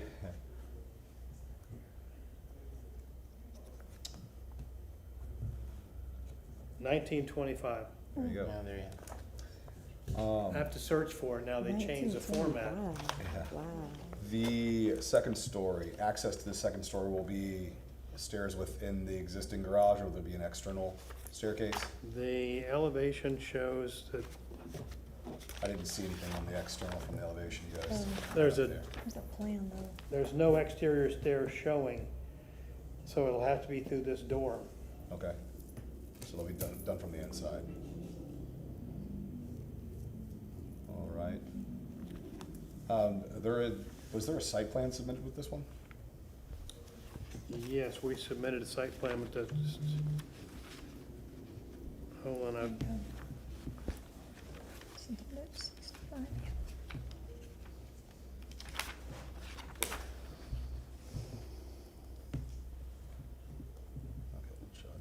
I'm just thinking okay, it looks like they have enough setback on the south side for your air conditioning units and things like that. Utilities. We didn't ask for any utility exceptions on setbacks, so they'll have to be internal to the lot and meeting those setbacks. Yep, otherwise we'll see you again. No, there's the stairs in the. Okay, cool. Very good, that's all the questions I've got. Okay. Anything else? Anyone speak for or against? I have to ask. Me! I have no more further comments or discussion. Thank you, sir. Respectfully requesting approval. Okay, let's close the public hearing. Hear from the board.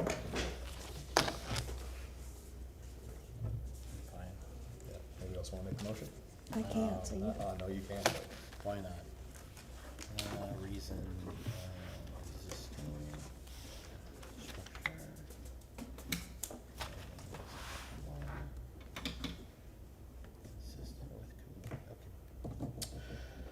move that a variance request for case VRB 26-65 for the property located at 1506 South Georgia Avenue be granted as depicted on the site plan presented at the public hearing for a request to increase the height of the existing accessory structure from 15 feet to 23.5 feet and increase square footage by 323 square. Do we have to say that in there?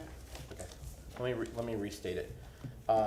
Be granted as depicted on the site plan presented at the public hearing for a request to increase the height of the existing accessory structure from 15 feet to 23.5 feet. Upon the applicant presenting competent and substantial evidence in the record at this public hearing of an unnecessary hardship or practical difficulty when considering the 5 hardship criteria set forth in section 27-80 of the city code, specifically that this is an existing structure. It is not going to be extending beyond the existing structure except to add the second floor. And it is also consistent with the neighborhood in the community, and as well as the age of this property. So we have a motion, we have a second? Second. Any further discussion? If not, call the question. All those in favor of the motion as stated signify by saying aye. Aye. Aye. Opposed likewise? Thank you, board. I'm sorry, did you say, were you She said against? aye. No. Aye. Aye. Aye, yes. Okay, the motion passes, thank you. Thank you. And we stand adjourned. And how come we never...